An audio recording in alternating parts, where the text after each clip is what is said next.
The preliminary round is over. The qualifying round set to begin. It's Canada versus Switzerland today from Hanover.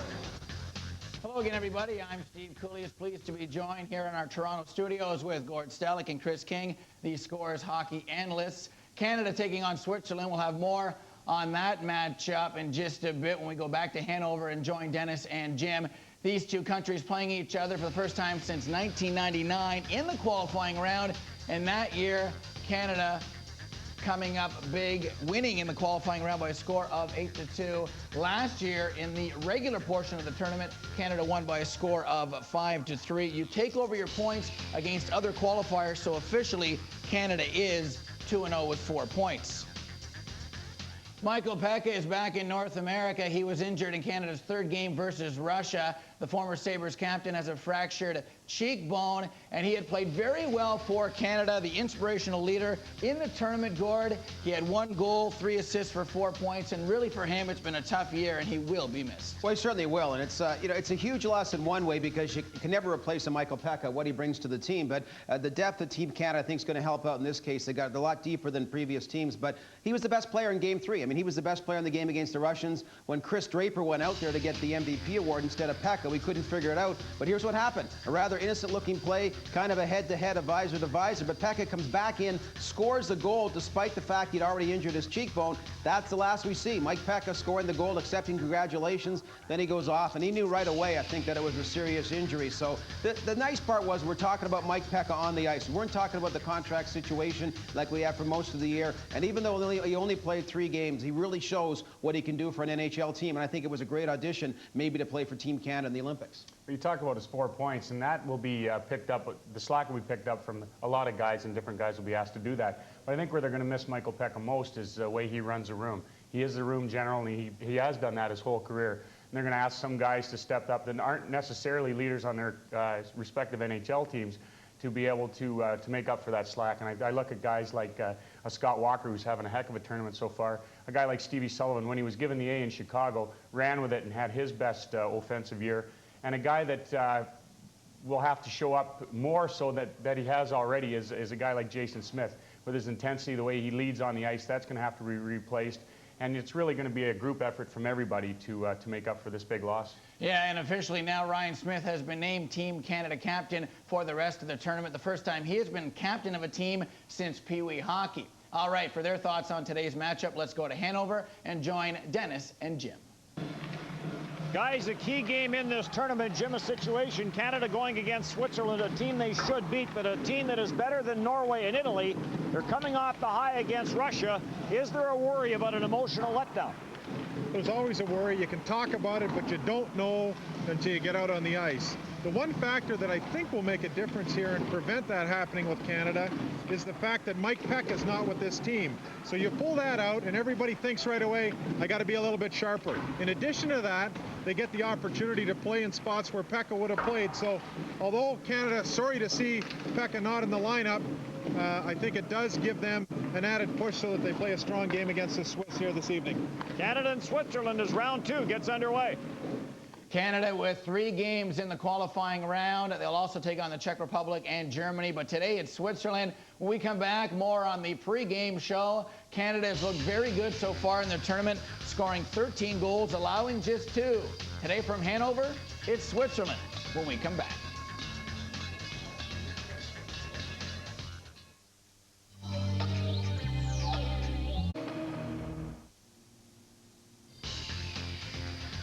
Canada versus Switzerland in Hanover. Roberto Luongo will be the goaltender for this game. We'll have more on that story in just a bit. Canada, the average age of the team at this year's event is 25. One of the older players on the team is Chris Draper. He played on the squad last year in St. Petersburg, and so far this year at the tournament he has 1 assist, and earlier today he spoke with our own Dennis Bayak.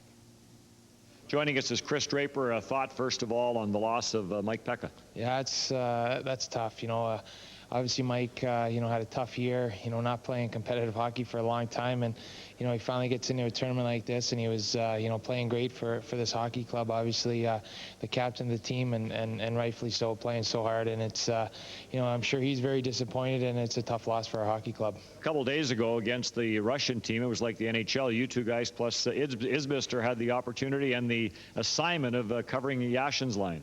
Yeah, and you know, Coach Fleming came to us early that day, and you know, told me I was going to play on the right side with Izzy and Pex, and you know, every time Yashin was on the ice, he wanted our line out there. So, you know, it was a good responsibility, and we were able to shut him down and let our goal scorers go out and do their thing. So it's you know, it's important in that you know, aspect of the game. You know, we were asked to shut someone down, we did it, and you know, and now it's you know, now we move on, but. Obviously, it was a successful game, but obviously it was a big loss by losing Mike in that game. And another veteran jumps in there, Wes Walls, by the looks of it, will join your line if he's healthy enough to go. Yeah, I think you know, Wes is going to play with. I'll go in the middle now, and Wes will be on the right side, and Izzy on the left side. So. You know, we'll probably, you know, be relied on down the stretch here as a checking line, and you know, whoever we're asked to play against, you know, we're going to go out and we know our responsibility, and we know our role to shut down the other team's top line. So it's something that you know, we're used to doing, you know, during you know, playing in the NHL, and now it's a challenge to do that over here on the big ice. Chris, let's go back to you getting the call to come and join this team. Yeah, it was, you know, it was right after we had lost out to LA. I hadn't even stepped on the bus yet, and Kenny Holland told me Lanny McDonald was on the phone, and you know, right away I knew exactly what it was for, and was obviously very excited about it. You know, it's too early to have a summer when you lose out in the first round, and you know, an opportunity to come over here and play for your country, and especially to play with these guys. You know, we got a great bunch of young guys that can skate, score, and you know, we're a very competitive hockey team, and have a good chance here. So an opportunity like that, when it comes knocking, you answer the call, and you know, put the red and white on and represent your country. So it was an easy decision for me to come over here. Thanks, Chris. Okay, thank you. So Chris Draper will step in between these two gentlemen. Draper, Walls, and Isbister all with a point at this year's event. It's great to be a hockey power Gord and have this kind of depth. Well, it really was. The first couple of games, Chris Draper was an extra forward, not even on the top four lines. So really, you lose Mike Peck, a perfect type of veteran to throw in the lineup. He's also won Stanley Cups, and I think that's important, these type of tournaments. A few guys that have gone all the way in the NHL. And with Walls back healthy after missing one game with that shoulder injury, Draper will give a lot more speed, I think, than Mike Peck did. So you're going to look for Isbister, Walls, and Draper to be a real fast line out there, making things happen, getting the puck in deep, and causing a lot of problems for the Switzerland defense. That's right. More to come here on the pregame show. Canada will take on Switzerland. Roberto Luongo making his second start of the tournament. He was between the pipes when Canada took on Italy and won 3-1. All in all, Luongo making 28 saves in that one. More in just a bit.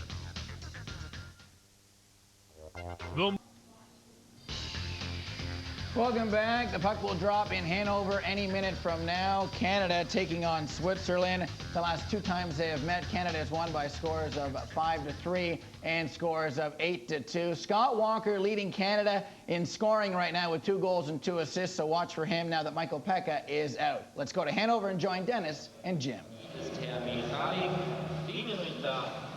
Thank you, Steve. Good morning, Canada. It is Canada and Switzerland as the second round gets underway. Dennis Bayak, Jim Poplinski with you as we look at the lineup for Team Switzerland. The referee for today's game is Well, this ice surface is going to be a little bit bumpy today, Denny. I would think with the Czechs and the Russians practicing right up until about an hour before this game. Luongo playing nets for the Canadians as we start to get some graphics supporting that. Freddie Brathwaite, 5-1 victory 2 days ago against the Russians. He's got a bit of a rest. Talked to his dad who came into town on defense for Canada.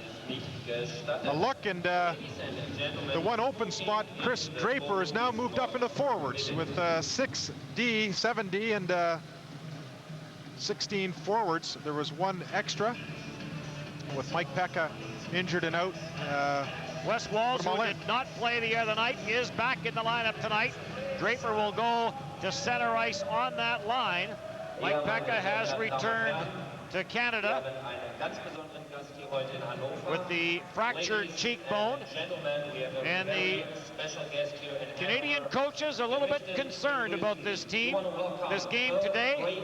The Switzerland team And they've just made an announcement that Wayne Gretzky is in attendance, and he is. Several members of the Canadian contingent for the Olympics now here in Germany. Kevin Lowe arrived yesterday. Bob Nicholson is now here. Wayne Gretzky has arrived. Jacques Martin may be here. There's the referee, Vladimir Mikhailov. Will referee this game between Canada and Switzerland. So Canada, as the new rounds start, Canada now with 4 points, 2 wins and no losses. What happens is they now move into different pools, and the games against the 2 teams that have not advanced are eliminated. So in the Canadian pool, the games against Belarus and Norway no longer count as far as points are concerned and goals for and against are concerned. And Pool E now is Canada, Czechoslovakia, Germany, Russia, Switzerland, and Italy. And in this round, Canada will take on Switzerland, the Czech Republic, and Germany. This one is underway, and Eric Brewer around his own net swings it around the boards for Jason Smith, and he will leave it for Richards. Richards is almost checked from behind by Reichert, and Michel Reisen will chase the puck into his own zone. Richards is after it, sends it off the backboards, and it's grabbed off by Steinegger. He'll just send it down to the Canadian line where Eric Brewer puts it off the far side boards looking for Richards. Bouncing puck at center for LeCavalier to Richards. He'll penetrate the Swiss zone, but Michel Reisen starts back for Switzerland. On the left side, and the pass is taken, but it is offside as Matthias Seeger just in ahead of the play. Well, Richards and LeCavalier have played together a bunch of different places, and when they've done it, they have racked up a ton of points. They did it in Rimouski together. They did it at Notre Dame with Father Athol Murray and the Notre Dame Hounds, and now they're doing it on Team Canada. Take a look at the statistics.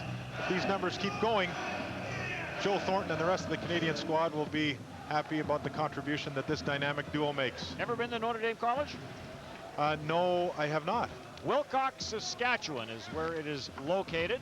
Lots of great NHLers have been through there. Tremendous program that Father Athol Murray started. Lots of Canadians, including Bill Mooney, Bill Hay, Doc Seaman, and countless others have added to that program in Saskatchewan. And they've done a great job, Denny. Kahn sends it in front of the net. Redirection, save made, as getting his stick on that in front of the net was Mark Reichert. And Roberto Luongo freezes it. Wayne Fleming deciding to continue to alternate. Brathwaite with a very strong game as we get a look at Luongo's first save. He's down to make that save, a similar style to Patrick Roy in many cases. You'll see these face-offs starting in a real hurry. 10 seconds and it gets going. Shot from the line, right on, save made. In his own zone is Friesen. And as a result of those quick face-offs, if you plant your chair with a cold Molson, you better not be doing it, I suppose, if you're in Toronto at 9 o'clock in the morning, but you'll be done in 2 hours. These games, I don't think there's been one yet that has been more than 2 hours and 15 minutes. I'd like to see the National League get this kind of tempo and quickness to the game in North America. Now, if you're doing it in Vancouver, you may just be getting home. Well, yeah. It's awful early out on the West Coast. Well, you're either a great hockey fan or you are just getting home. Well, Scott Walker is leading his team in the National Hockey League, and he's also doing a great job over here for Canada. Take a look at his statistics. Continued to bump right along. Rem Murray chips it off the boards. After it goes LeCavalier. Getting there first is Vauclair. Sends it out to center ice. Wade Redden intercepts for Murray. Murray cannot get it past Demut. Cross ice pass now, and it's cleared in for LeCavalier from Richards. Vezina sends it ahead to the captain of this team, Jean-Jacques Ashleyman. Rem Murray now steals and starts back, one-on-one against Vezina. Throws it cross ice. Up on the play was Robidaud. He fired a low shot wide. Rebound, Karams all the way down the ice. Hustling after it is Ziegler, a Tampa Bay draft pick. He gets bumped up and then tied up by Wade Redden.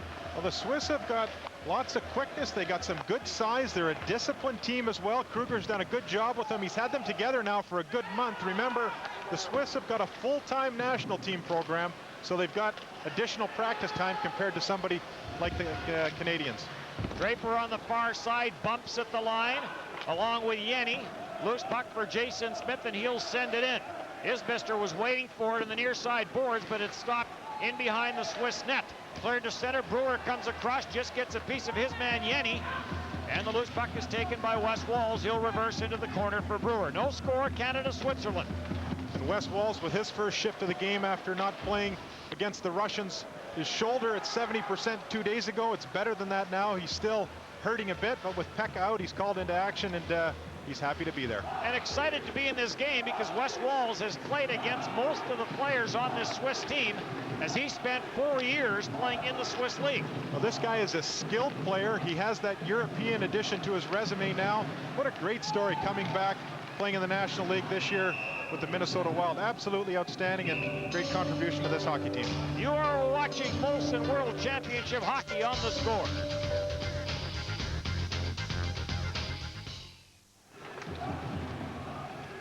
Steve Sullivan in the corner, battles for the loose puck.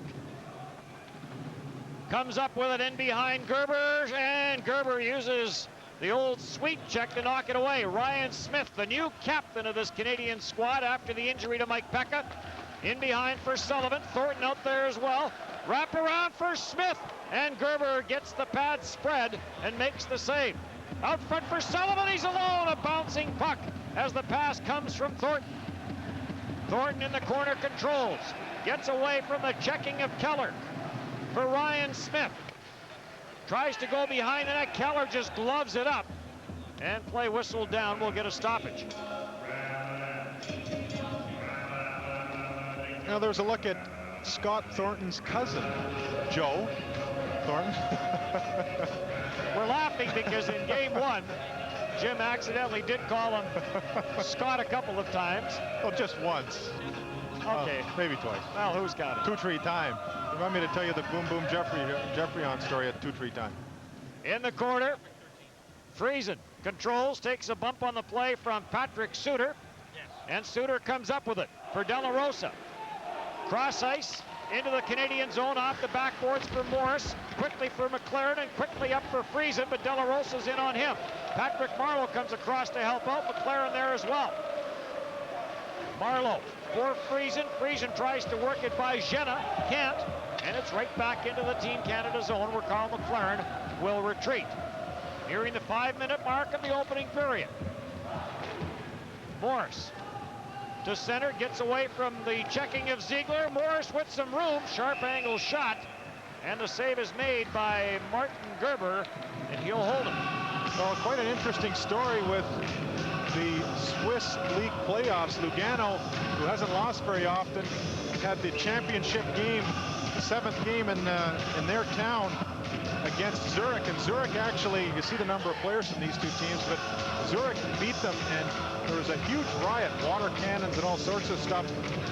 Larry Heuris, the coach, told me that they had to retreat to the dressing room, and these guys from Zurich, in fact, had to get helped out of the dressing room by their counterparts in Lugano before the fans would finally let them go. So some heated battles in Swiss hockey.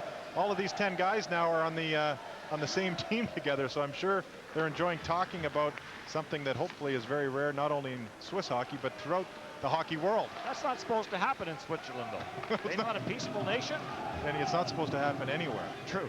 Well, some of the soccer matches, it does tend to get a little bit excited. Out to center ice, Robidoux. For Rem Murray, for Stewart. He'll go cross ice for LeCavalier. LeCavalier tries to cut around Bazina. Unable to do so. Now Bazina reaches back, gathers in the loose puck, but quickly taken to the corner boards by Richards. Bazina and LeCavalier continue their fight for possession of that loose puck, and LeCavalier wins it to Murray. To the line for Robidoux, swings it in front, it's blocked. Rem Murray with some space for Richards. LeCavalier trying to get open in front of the net. Murray now behind the net to help out. Puck comes loose, and on the near side boards, it's grabbed off by Jenna. Cross ice pass for Steinegger, drop pass, sharp angle shot on the short side. That goes wide off the stick of Kramery. Yenny works it free for Reeson, and the Edmonton Oilers draft pick swings it through the high crease, but it's grabbed off by Wes Walz. He'll leave it at the line for Draper. Draper gets tripped up at the line by Michel Reeson, and it's back for Jason Smith. Speaking of the Edmonton Oilers, Lead pass, that failed to materialize, but they wave off the icing. Off the backboards for Mark Street. He'll send it ahead for Reichert. Now back for Street. Big Reichert in looking for a loose puck. Penalty coming up on the play. It's going to go to Brad Isbister, and it's going to be an elbowing call. So a power play coming up for Switzerland, and Isbister does not like the call. Well, Street was just getting up, and Isbister didn't jump, just came into him, but with his 6'3" frame, his elbow, when Street is bent over like this, is just about at the right spot. So the referee right beside him, he gives 15 for Canada, 2 minutes for elbowing. The Swiss have scored 7 goals in this tournament so far. They've won 1 game. They beat Belarus. They haven't been terribly efficient power play or penalty killing. And their coach, Ralph Kruger, has been mixing lines a little bit, trying to see if he can get more production out of them. 2 shorthanded goals in the tournament for Scott Walker, and he'll send it deep. Good point, Denny. Canada's penalty killing has really been instrumental in wins, scoring goals at key times, and not allowing anything at all. Here's a 2-on-1. Steve Sullivan with the puck. Walker going to the net. Sullivan to Walker. And Gerber comes across and makes his best save of the early going of this game. As again, Canada dangerous shorthanded. Here's a great pass by Sullivan. Look at how he continues to drive to the net. And Walker, you can see why he's leading this team in scoring as we get a look off of the linesman's helmet. Perfect position on that shot. And once again, Canada doing a real nice job, not only killing off a penalty, but when they have some room with the skating ability that this team has, they're jumping up into the play and causing their opponents a lot of havoc on the PK. Now that linesman came back a little deep, did he not? All the way back in behind the goal line? Well, he maybe is deputized with that helmet or the helmet cam to go further. But that's a good point. Draper in behind the net. He gets taken out of the play by Big Reichert. And Street will start the power play for Kahn. He'll reverse for Street, but Street missed it. Let's remember, too, that there's only 1 referee in this game. Yes. You know, it sounds silly for me anyways. I can't believe that I didn't notice that right at the start of the tournament. But it's become commonplace in the National League now to have 2 referees. So the linesman might have to cover more ice for him. Scott Walker for Brewer, right on rebound. Cleared away from Murray before he could get a stick on it. So Canada aggressive. Short-handed as Eric Brewer jumps up into the play, and now Brewer, just before he goes to the bench, gives Reichert a shot right in front of the Switzerland bench. Well, any concern about Canada starting slowly is pretty much thrown out the window right now. We're almost the 10-minute mark, and the Canadians have completely dominated the Swiss. Ryan Smith sends Sullivan away on the right side. The pass was too far. Gerber comes out, plays it away from Sullivan, and it's up on the left side where it's picked up by Michel Zeider. Penalty has expired. Isbister out of the penalty box. Zeider, nice spinorama move to get away from Sullivan. To the line, stopped there by Wade Redden. That allows Sullivan to get the puck. And he'll give it to Joe Thornton. Right side looking for Jason Smith. He lets it go to Ryan Smith. In for Sullivan. Knocked away from him, and Ryan Smith covers up as Jason Smith had jumped up into the rush. To the line again, but no further. Jenna across the line for De La Russa. He'll drop it back for Vauclair, and it's knocked away from him and back to the line. And Keller will retreat. Complete line change now for the Switzerland team. Derek Morris for Walker. Walker dipsies his way in. Around Steinegger, jams it in front. There's going to be a penalty coming up to Walker as Walker runs over top of Martin Gerber. And another power play coming up for Switzerland. This is Molson World Championship Hockey on the Score.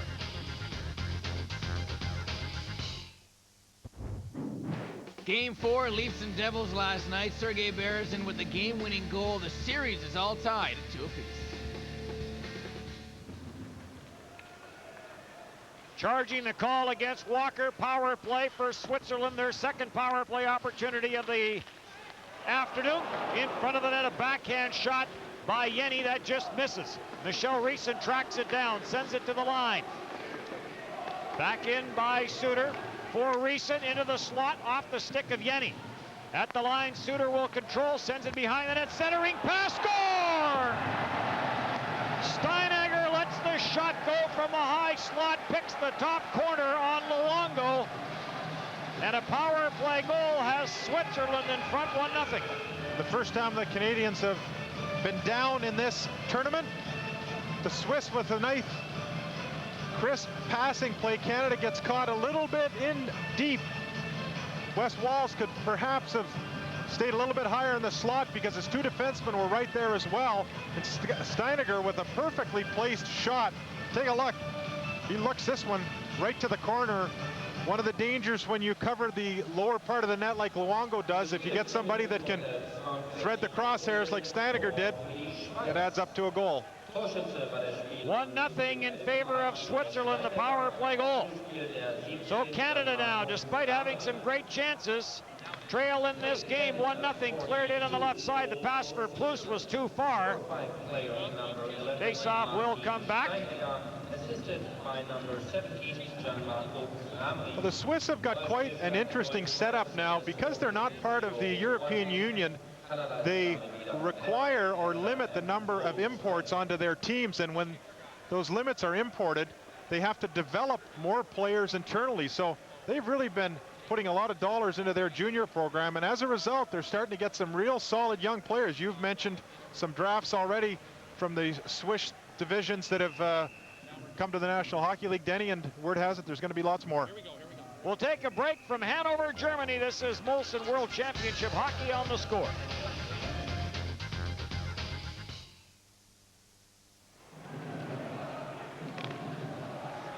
Derek Morris for Jeff Friesen. 1-0 Switzerland. Friesen into the Swiss zone, swings his way around the defenseman Salas, sends it around the boards for Walker. Walker back for Friesen. Friesen fights with Salas, centers it out front. Marlowe couldn't get a shot away. Nifty move by Marlowe. Gets it loose to Walker, to the line for McLaren. The shot wide. Long pass to center ice for De La Rosa is picked off. Walker starts back.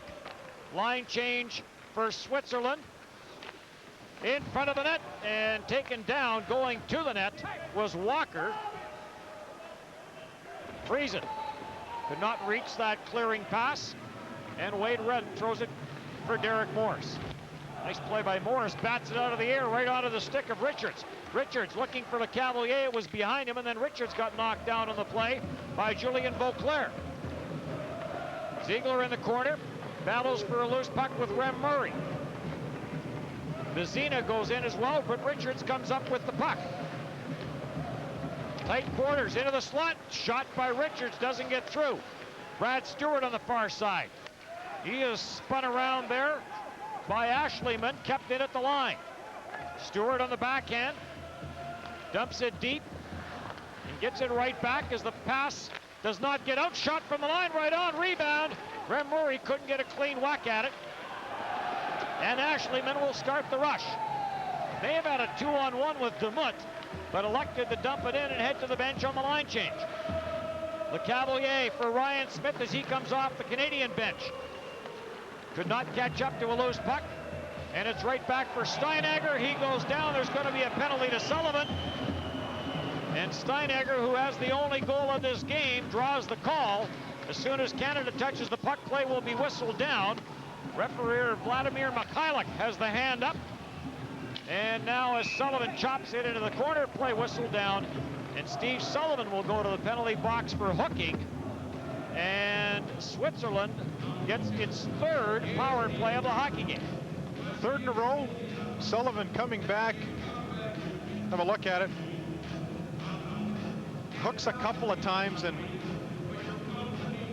whether Steinegger went down intentionally or not, as soon as you get stretched out like that, you run the risk of getting called. And if you give a referee an opportunity to do that, particularly when you're the favorite, you're generally going to end up in the sin bin. So Canada's going to kill their third straight penalty. The second one, Steinegger scored on to take a 1-0 lead. Not much leniency here from the officials. If it's close at all, it gets called. In fact, that philosophy runs through into offsides as well. Yes. They would much rather call a close one offside than have a goal result and have not made, or have that call have been questioned. So you got to play on the safe side with these international rules. Yenny on the left side drops to Suter. He'll jump into the corner with the loose puck. Taken and knocked down hard by Jason Smith. And the puck is cleared from the side of the net by Wes Walz. And it goes up into the stands. We get a stoppage in play as Suter gets his helmet back on, which he has to do if play continues. We saw that in the Canada-Russia game. If you don't get your helmet back on and you go back into the play, as we get a look at Jason Smith, he finished off Yashin exactly the same way. So Suter's helmet pops off. If he doesn't put it back on and he goes in the play, he gets a 2-minute penalty. Suter immediately went to get the hat back on.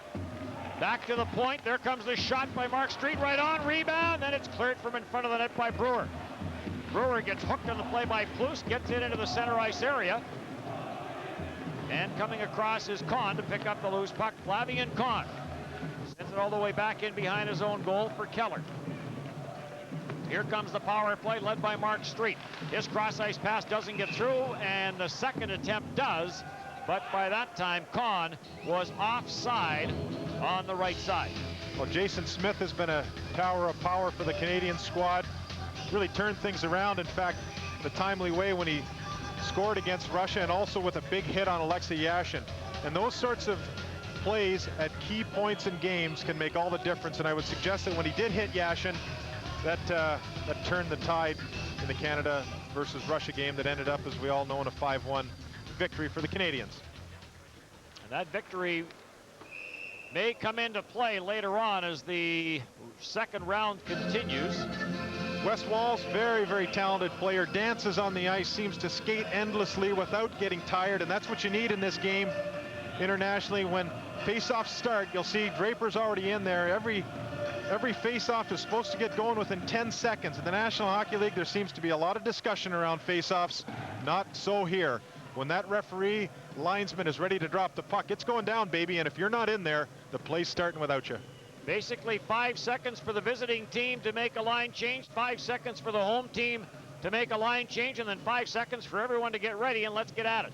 Well, and that's got an impact in a couple of ways, I think. Number one, the game is a lot shorter. And just as importantly, you've got to be in a lot better condition, because you can't start horsing around on a line change to give your good players an extra 15, 20 seconds of rest. It's going down. You got to be ready to play. Yenny carries it on the power play, puts it around the net. Dying seconds of the power play as Sullivan gets set to return. Loose puck in front, batted in front of the goal. Play will be not called because it hopped over the stick of Michelle Reeson, and Sullivan is now out of the penalty box. Wade Redden watches it come around the boards, lets it go for Isbister, and Isbister elects to send it back for Wade Redden, and he will start the attack. The long pass up for Isbister. Leaves it for Marlowe, frees it in front of the net, bouncing puck, they bang at it, Gerber the save, and clears it away from in front before Marlowe could get a whack at it. Score! They bank it in off of either Gerber or the defenseman, and Canada ties the game at 1.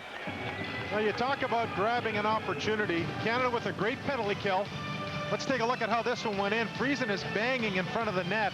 I thought he had scored it just before this. You see big Isbister come in, and then Marlowe goes behind. So there's Isbister shot. The puck came in off of the skate.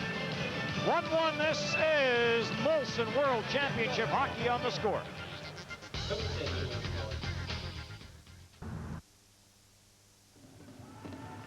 One the score is Brad Isbister for the second time in this tournament banks one off an opposition player and into the net. But as we said at the time, when Mike Pekka scored on an attempted pass, they don't ask how, just how many. Long shot from Ryan Smith, that's stopped by Gerber. Pressure now by Canada as Redden jumps in back to the line to Stewart, blasted, rebound, scores! Off the backboards, Brad Richards gets his 4th of the tournament as he takes over the lead in goal scoring for this 2001 World Championship. Richards has Canada in front 2-1. Well, there was some question as to whether Richards could skate in this game. Well, his skating is just fine, and even if he is a little bit slower than where people would like him to be, his hands more than make up for it. This isn't an easy goal to score. He's stretched out. Ryan Smith is right there as well with some lumber around his ears. But Richards has just got great hand-eye, great coordination, tremendous reaction time. That puck is coming off the boards in a hurry. He's on his backhand and he pokes it up to the top corner. Tremendous goal. Great job by Canada too to come back after getting down, killing 3 penalties. Well, you start to see signs like this in a game, and it really gives you some comfort as a coach of your team grasping the right opportunity to make a big play or get back in the hockey game. Canada's done just that. So the new score is 2-1, and there is one of the public address announcers that is the way he describes after he calls the goal. He'll come on and he'll say new score 2-1, and something a little bit different, I guess.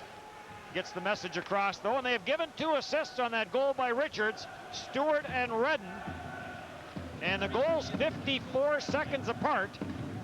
First was Isbister and then Richards. Canada now in front 2-1. Bouncing puck in on Luongo, and Jason Smith starts right back up the ice looking for Wes Walz. It's in behind him. Walz hustles after the loose puck into the corner boards. He goes with Seiger, and we have a holding call. That's scored by player number. Well, Wes Walz not happy about that call. They're changing the goal to Ryan Smith from Brad Richards. Both of their sticks look like they were on it. As you see, Wes Walz is jumping in front of the Swiss player trying to get to the puck first.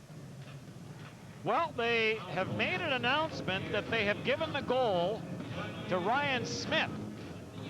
Well, we've called a number of the goals ourselves. If you think back to a few of them here, Dennis, where clearly someone else had scored it, and the official scorer here initially anyways gave it to somebody that was a fair piece away from the puck. So we'll review that one. Yes. So another shorthanded situation for Canada. Walker sends it in. This is the 4th power play of the period for Switzerland. Their only goal coming on the power play from Martin Steinegger. Swiss had the 1-0 lead. Kyle McLaren hammers it off the boards, and down the ice it goes. So this does a couple of things. Number one, it tires your penalty killers out. Guys like Rem Murray and Sullivan can skate a long way. Wes Walz is in the box right now with Scott Walker, Draper. It's going to tire those guys out. And number two, it makes it tough for guys like Thornton and LeCavalier who aren't getting a chance to play. So both groups have got to get their heads organized and ready to go in the second period when hopefully Canada stays out of the box a little bit more than they have in this first 20. And I'm sure that Wayne Fleming and his coaching staff will address that between the first and second period. There's a shot by Yenny. That doesn't get through. We're in the final minute of the opening period. 2-1 Canada. Rem Murray steals, and Murray will just slow it down, sends it all the way down the ice, and Gerber off the backboards will stop it. And the power play starts back up with Steinegger. He'll drop it back for Suter. Cross ice pass. Nobody there is getting his head up as he thought he might get nailed in the neutral zone was Michel Zeider. Well, you just saw Jason Smith dump it in, and he's been delivering some hits, and so has Kyle McLaren. Take a look at what he did during the season. He's been doing that on a regular basis throughout this tournament. We just saw him crush a Swiss opponent in front of us. Those big hits are not only timely in a hockey game, but over a 60-minute game, they really make an impact on your opponents, and they give your guys a lot more room because the guys that are coming in to hit you are that much more tired. They also give the guys that are watching the games in the stands something to think about. So guys like McLaren and Jason Smith that are hitting bodies well really help their team, not only in this game, but as the tournament wears on. Kyle McLaren, one of 4 Canadian players standing 6'4". LeCavalier, Isbister, and Thornton, the others. There's a long shot. Luongo the save. Cleared up on the right side, and the power play has expired, and the period has expired. And after 20 minutes of play, it is Canada 2 and Switzerland 1. Goals 54 seconds apart, giving Canada the lead after the Swiss had opened the scoring with a power play goal. 2-1 is the score as we send you back to Steve Kouleas. Well, Canada out in front over Switzerland by a score of 2-1. The Swiss getting on the scoreboard first on the power play. Canada's special teams have been very good so far, but Canada bouncing back with 2 goals. Welcome to our first intermission report. I'm Steve Kouleas with Gord Stellick and Chris King. And it looked like in the early going, Canada a little sluggish, maybe thinking about the big win over Russia. But after that, guys, they really got it together. Well, they really did. I guess the intensity is tough to keep up in 6 preliminary type games, and they came out sluggish. They took some penalties. Also, they give the Swiss credit. They played some pretty strong hockey, I thought, early. But, you know, it comes back to kind of a funny goal. It wasn't one of those glamorous end-to-end goals. It was some persistence around the Swiss goal, and you see the momentum changing. Well, you did, and obviously you're right. After a big game against Russia, you expected a little bit of a letdown to start. But I think when the Swiss got the power play goal, it kind of opened a few eyes, and Canada started to drive the net a little bit more. And in the end result, they did get a couple penalties by driving hard to the net, but they did get 2 goals by doing the same thing. Yeah, 4 power plays in all for the Swiss, 0 so far for Canada. The early goal in the hockey game made it a 1-0 score. Martin Steinegger made it 1-0. Brad Isbister scored his 2nd of the tournament. And then 54 seconds later, this happened, which is our play of the period. Pressure now by Canada as Redden jumps in back to the line to Stewart. Blasted, rebound, scores! Off the backboards, Brad Richards. Play of the period is brought to you by AMJ Campbell, proud to be the official mover of Canada's Olympic teams. Officially, for those of you scoring at home, that goal was given to Ryan Smith, his 2nd of the tournament. It seems like we're talking about this all the time. But for you poolies, if there's anybody out there who's in an international hockey pool, Brad Isbister scored for Canada to make it a 1-1 game. Ryan Smith officially getting credit for that goal, but we all know that Brad Richards did put it into the net. And when they give it to him, it'll be his 4th of the tournament. Lots more to come here on the Molson World Hockey Championship. Canada leading by a score of 2-1 after 1 period. The qualifying round has begun, and Canada looking pretty good so far. Leading Switzerland by a score of 2-1 after 20 minutes of play. The Swiss open the scoring at the 10:42 mark on the power play. Steinegger scoring his 1st of the tournament from Tremeri and Jenny, and that made it 1-0. But Canada bounced back about 5 minutes later. Brad Isbister, who scored his 2nd garbage goal, I guess, Phil Esposito-type goal of the tournament from Patrick Marleau at 15:54, and then boom, 54 seconds later, officially Ryan Smith from Brad Stewart and Wade Redden, although Brad Richards actually scored the goal. Shots on goal favoring Canada 15-7, which is something because Canada was shorthanded 4 times. We'll talk about the penalty killing situation in just a bit. But first off, let's talk about the Swiss team. And earlier on, when Canada was playing Norway, Gord, we talked about how the other countries have really come a long way. This isn't Canada winning by scores of 15-0. The other teams in this tournament who aren't in the A group really are talented, aren't they? Yeah, it is, and it's great for hockey, too. I mean, that's the big thing. It's kind of like England's faced in soccer. It's not just the fact they haven't won a World Cup since 1966. Other nations have improved. And here, it's not just the elite nations, but other nations picking it up. And here, it's a great example of the Swiss that the first 10 minutes, they had more the majority of the offensive chances. Here, we're going to see one from Mark Street. Pretty nice chance coming in the slot, drop pass in the slot, and a big save there by Roberto Luongo, or just goes a little bit wide. Now, here's leads up to the goal. And this was the 2nd good chance in the power play, and that was Steinegger scoring to give the Swiss a 1-0 lead. So I really thought that the first little while, the first 10 minutes anyway, Team Canada, as Chris mentioned earlier, maybe weren't up for it after the big win over the Russians, but also the Swiss had a real kind of smooth offense, and they got things done, had some scoring chances, and then it changed with a flurry, I guess, in the last 5 minutes. Canada in this tournament has been awesome on specialty teams. They have scored 4 power play goals in the tournament and 3 shorthanded. And in that first period, Chris, the PK did a great job as they were shorthanded 4 times. Well, you know, in these international tournaments where every country has representation from referees, we've seen a lot of questionable calls, to say the least. So your specialty teams have to be very good. And generally your offense comes from your power play, but like today, like most of the tournament, Canada's penalty killing has been where they get most of their offensive opportunities. And here again, a 2-on-1, and there was lots of 3-on-2. Stevie Sullivan over to Walker. They have 3 shorthanded goals already in the tournament. Both Smiths and Scott Walker have one. And their penalty killing has been great. They did give up a goal on the power play today, but they are getting a lot of offensive chances on their PK. This is Canada's 4th game of the tournament. Roberto Luongo between the pipes in this game, so the rotating system between Brathwaite and Luongo working to perfection so far. Lots more to come here on our first intermission report. When we come back, we'll talk about Team Canada and the injury to Michael Pekka when we return. The Molson World Hockey Championship. Welcome back to the 2001 Molson World Hockey Championship. After 20 minutes of play in Canada's 4th game, they lead Switzerland by a score of 2-1. With their thoughts on the first 20 minutes, let's go back to Hanover and join Dennis and Jim. news of the period, 2 goals, 54 seconds apart, bringing Canada back to the lead. I guess the concern, Jim, in that opening period is 4 shorthanded situations. Well, unless Canada is intentionally trying to practice their penalty killing, it's not the best way to get into a game, whether you're playing the Swiss or whether you're playing the Czechs or the Russians. The point is, if you are playing the Czechs or the Russians, it's pretty darn difficult to kill penalties when you've got that number. The penalties that they got is Bister's elbow and a smaller guy against the boards. Wes Wall's trying to jump by. Sullivan with a bit of a hook. You know, those are kind of questionable calls, but at the end of the day, you got to take an extra step and get closer. You got to keep your elbow down. You got to do what's necessary not to take a penalty, because you don't want to have your penalty killers on the ice all the time. And just as importantly, when you were like me and you didn't get a chance to kill as many penalties, you don't want to stop us guys from getting on the ice. So be a little more disciplined and get going. And as we've seen in this tournament, Canada very aggressive while killing penalties. They had a number of shorthanded opportunities again in that opening 20 minutes. Guys? Thank you very much, guys, and we'll get back to Hanover in just a second. Chris, you talked about Canada shorthanded. They played very well, having scored 3 times, 4 times on the power play.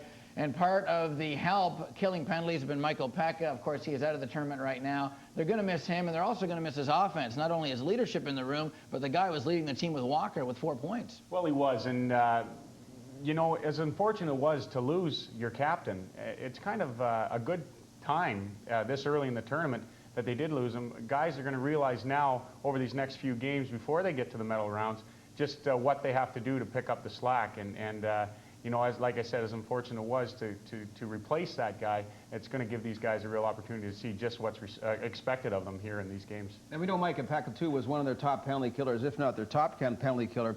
I guess they're giving the other guys lots of action today, and like Jim Pablinski said, I mean, you have a great penalty killing unit, but that doesn't mean you have to go out and get penalties. And I think there was a little bit lack of discipline. I know when it was 1-0 Switzerland, you wanted to make it an international incident, Steve, about the officiating going against Canada, which I don't think was the case. And I think it's not a bad idea that, okay, the penalty killing is going great, but show a little bit better discipline, because when it comes down to tournament games, the elimination games, one bad penalty can kill you. Vladimir Mihailik is the referee for this hockey game from Russia, and all I'm saying is I state the facts. Canada 0 power plays in the first. The Swiss had 4. Perfect maybe for the NHL. When we come back, the second period from Hanover. So far, so good for Canada. They have outscored their opposition 15-3 so far. Not too shabby. We're back in a flash.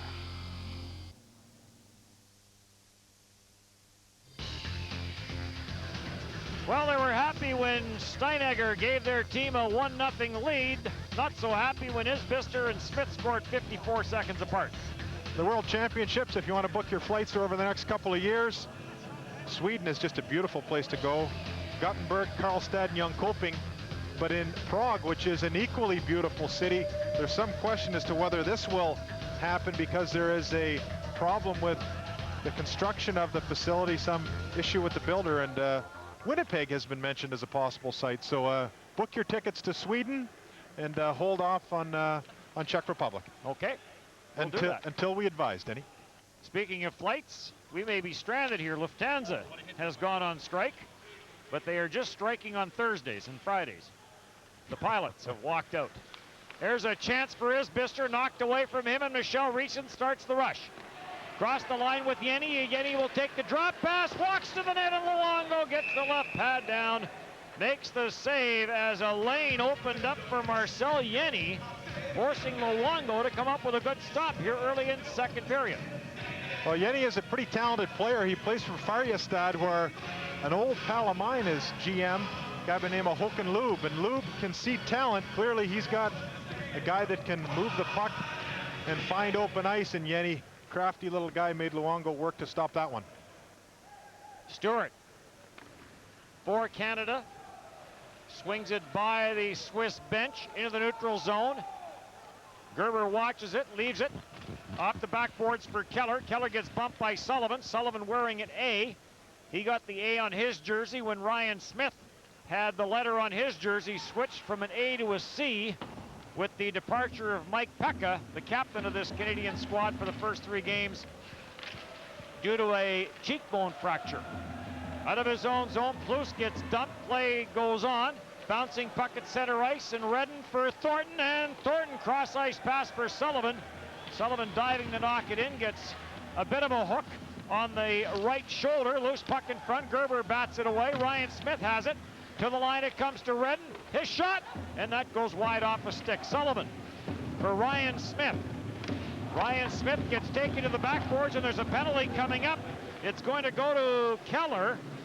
So Canada will get its first opportunity on the power play once Street touches the puck. It's going to be a boarding call, and Canada's power play will get a chance to go to work. As we look at Wade Redden, Keller, one of 5 players from Lugano in the Swiss League, goes to the penalty box for boarding. Hope we get a replay of this. Ryan Smith, watch, he's going south and he turns north here. No, that's after the penalty. I think if you saw the call, you might disagree with it. Ryan Smith was going one way, turned hard the other way, and just got bumped into the boards by Keller. I'm not sure what else Keller could do there other than take the body. Smith was the guy that generated the call, but whether it was boarding or not, wouldn't be in my book. Marlowe for Morris for Friesen. Watched by Patrick Suter. For Marlowe, behind the net now for LeCavalier, and to the point it comes to Derek Morris. Back for LeCavalier. Quickly onto the stick of Marlowe. Patrick Marlowe looking for some room for Friesen behind the net. Friesen looks to the back post. LeCavalier working free, scores! What a setup by Jeff Friesen, and what a play by LeCavalier to get himself open. Power play goal, 3-1 Canada. Well, and watch the celebration after this goal. Friesen patient, patient, patient, patient. LeCavalier with equal patience as Gerber is stretched right out. A lot of movement on this Canadian power play that disoriented the Swiss. Check it out. Suter is in the crease with Gerber. LeCavalier, when you give him 24 square feet of net, there is zero chance that he's going to miss it. As we get a look at Guy Carbonneau as well. One of the assistant coaches with Team Canada, Luongo hangs onto it. Robidas in front of the net. Of course, Robidas and Carbonneau together during the NHL season with Montreal. Talked about LeCavalier scoring. He got a big one against Norway as well to get things going. This guy can put pucks in the net. It was the first goal of the tournament. And he now, in the first couple of minutes of this second period, had a chance to get on the power play after sitting for a fair amount in that first period with 4 Canadian penalties. Great setup by Friesen, LeCavalier's second goal of the tournament, both of them coming on the power play. Friesen and Derek Morris with the assists. Well, this camera angle is right in the middle of standing room. You see that there's not a very big crowd here, but standing room is absolutely full. Lots of Swiss fans. I see Brett Hull over there with an old St. Louis jersey of his on. I'm amazed at how many National Hockey League players are walking around here. They look different than they do in North America. Amazing how quickly he got over here. It's incredible. Brad Richards in the corner. If you get a good close look at him, sends it out to center ice, cleared right back in by Vauclair, delayed offside, but clearing the zone is the captain, Jean-Jacques Ashleyman. In on the left side, charging back in is Demuth. He gets taken down behind the net, squeezed into the backboards by Robidas. Pinching in from the line is Steinar, keeps it in. Demuth behind the net, tried to work it out front. Pinching in from the line, but unable to get a stick on the pass with Seeger. Here comes Robidas for Richards. Walker in front of the net, and Richards tried to get it onto the stick of Walker, but Steinegger, the defenseman, may have tipped that away at the last second. Boy, and a nice play by Robidas as well to get it back to Richards as he jumped up the ice. Steinegger starting the rush. 3-1 Canada, second period up for Yenny.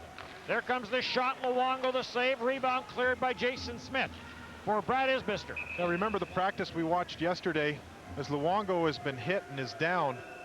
The practice we watched yesterday had lots of movement by the Canadians doing that exact type of thing that we just saw Richards jumping up the ice on. Roberto Luongo being tended to by Jim Ramsey, so we'll see what his status is when we come back. From Hanover, Germany, this is Molson World Championship Hockey on the Score. It's all over in St. Louis. The Blues sweep the Stars. Up next, the winner of the Avs Kings series. There's a look at Freddie Brathwaite, who appears to be coming into this game. Tony DaCosta handing him his helmet as Jim Ramsey is out. Jim on loan from the New York Rangers, and Luongo looks like he's got an injured index finger. The puck must have come around and caught him underneath the blocker.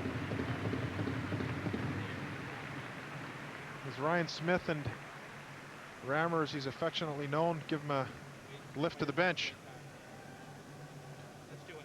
Now, Brathwaite, whose father, Sinclair, just came into town yesterday, hasn't had a chance to see his son play against the Russians. Brathwaite with some key saves at different times, particularly the first one off of Yashin that you got to look at.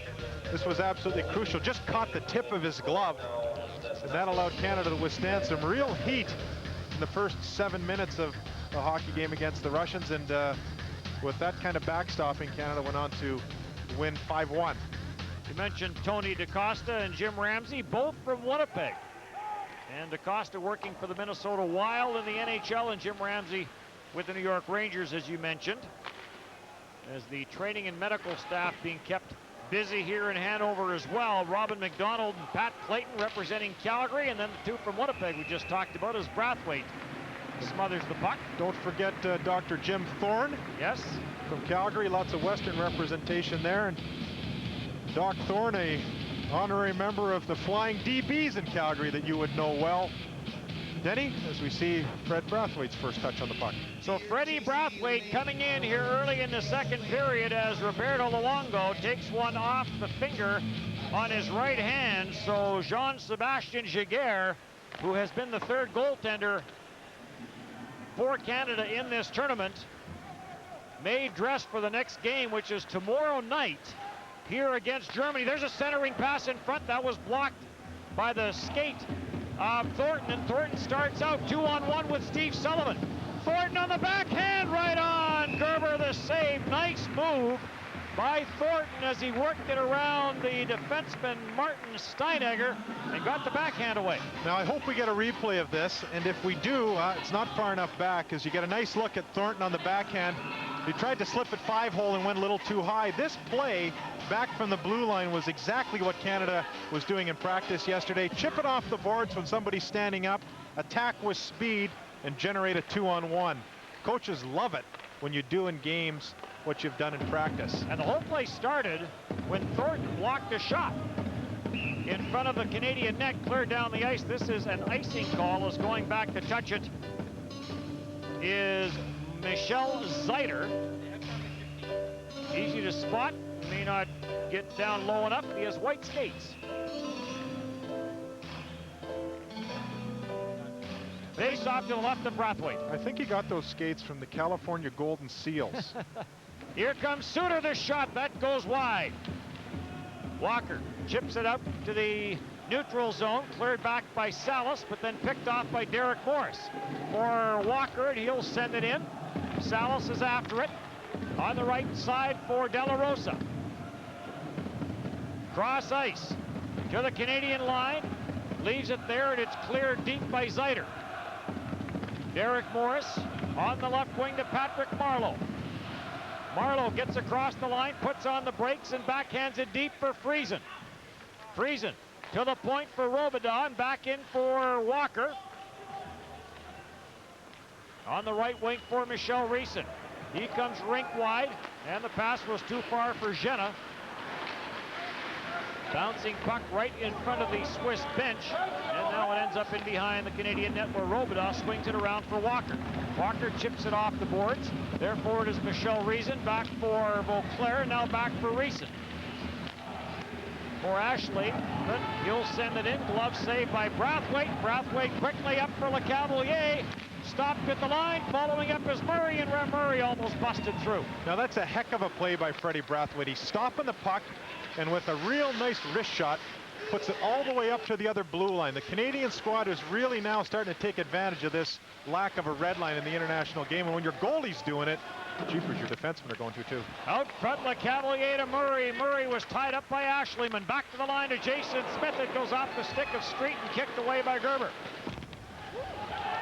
Reisen sends it back into the Canada zone where Rem Murray will go back and start the attack. Redden really happy to pinch there because 17, Rem Murray, is right there to cover up for him.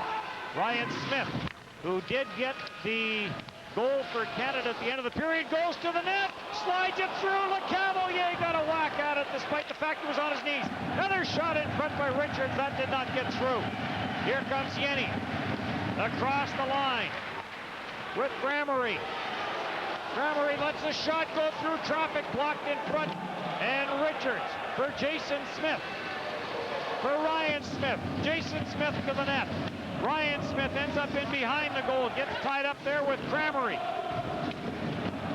Yenny finds a man open at center ice.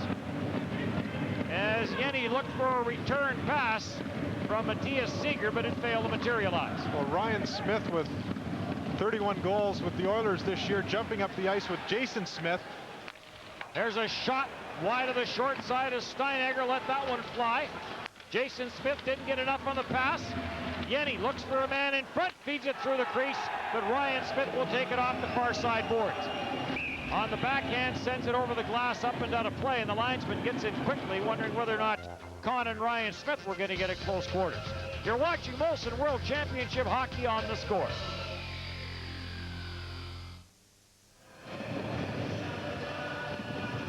Well, there's the helmet cam as Freddie Brathwaite stops this one and then corrals it.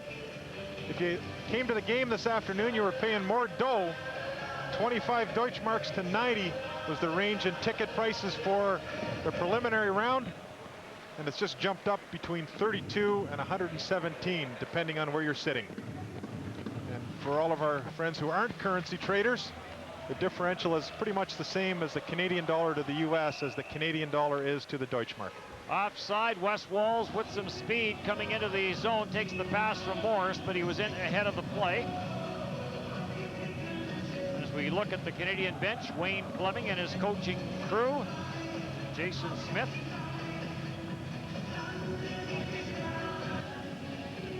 Wes Walz, we talked about him playing for Switzerland for 4 seasons, from 96 to 2000, before going back into the NHL with the Minnesota Wild. Suter, pass on the right side, goes off the skates of Marleau. Marleau tracks it down, but then it is recovered there by Zeider, and he'll get it out to center ice. Right back in by Walker. Suter behind the net. He'll leave it for Salas. Salas takes a bump on the play. Walker goes down. Wade Redden chases the loose puck down with De La Rosa after him. Redden, nice pass for Marleau. Across the line with Walker. Also up on the play is Stewart. Stewart tried to back pass to Jeff Friesen, but it's picked off by Suter. He gets to center ice, gets his pocket picked by Friesen, and turns right back in. Drop pass to Marleau. Walker goes to the front of the net. Marleau with some room, walks out, tried to go high glove side on the short side as they go off the side of the Swiss net. Ashleyman, the captain of the Swiss team, sends it to center ice. Jenna comes cross ice for Beauclair, but way in ahead of the play was Ashleyman. Stolen now by LeCavalier, and Gerber the save. Well, how often have we seen Canada catch the Swiss from behind? And that was happening against their first 3 opponents as well. This is a fast skating team that not only is fast, but keep their feet moving and use their speed, whether they're forechecking or whether they're back-checking. Really nice to see. Tomorrow night, Canada plays Germany, and then has a couple of days off before completing the qualifying round with the game on Tuesday night against the Czech Republic, the defending champions of this World Championship. Derek Morris for Richards. He leaves it for Rem Murray. Murray tried to get it back to Richards. Richards tracks it down to the Cavalier, to Rem Murray off the arm of Gerber. As Murray in tight, made a good play, went high, but Gerber got the right arm up. Gerber's played pretty well tonight. He's only had 8 goals scored against him in the tournament so far, even though he's only got 1 victory to his belt. Got warmed up in the World Championships last year and has played every minute for the Swiss so far in the 2001 World Championships. Thornton to Ryan Smith. Looked out front. Sullivan was there, couldn't get him the puck. Keller Watched by Thornton. Ryan Smith is there as well. Gets the puck for Thornton. Keller stays with him, so Ryan Smith takes the puck. Puts on the brakes. Tight turns, comes out. And the net comes off the pegs. And almost ends up on the back of the netminder Gerber. And as we look at Marcel.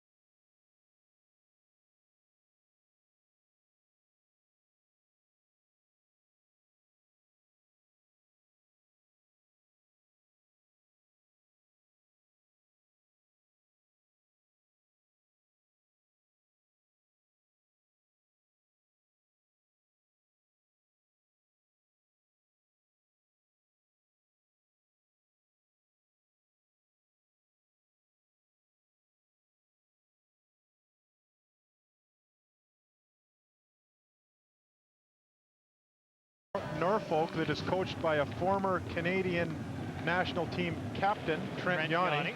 His name is Rado Van Oxt. Sorry. You got all the enunciation Plays stuff. with the Chicago Blackhawks. Well, no, but he played in Norfolk. Yes, yeah. Played some with the Chicago Blackhawks too. Okay, well, if my question would have been more clear, you could have answered. Yes, I would have. You confused me with the facts. Well, I won't do that again. Nor will I give you the facts again. Steve Sullivan at center ice. Sullivan across the line to Ryan Smith. He tried to get it to Joe Thornton. Thornton was ready for the one-timer, but the pass did not come through, and Reichert turns back. Reichert against Redden. Redden takes him to the boards, turns and gets the puck to center ice to Ryan Smith. He tried to chop it up quickly, but it was stopped, and Redden has to backtrack. And out to center ice it comes, and Salas will take over. Sullivan has his lined up. Oh, Sullivan nails Salas, and Salas is still down in the corner. Elbowing, I think, is going to be the call. It is 3-1 in favor of Canada. You're watching Molson World Championship Hockey on the Score.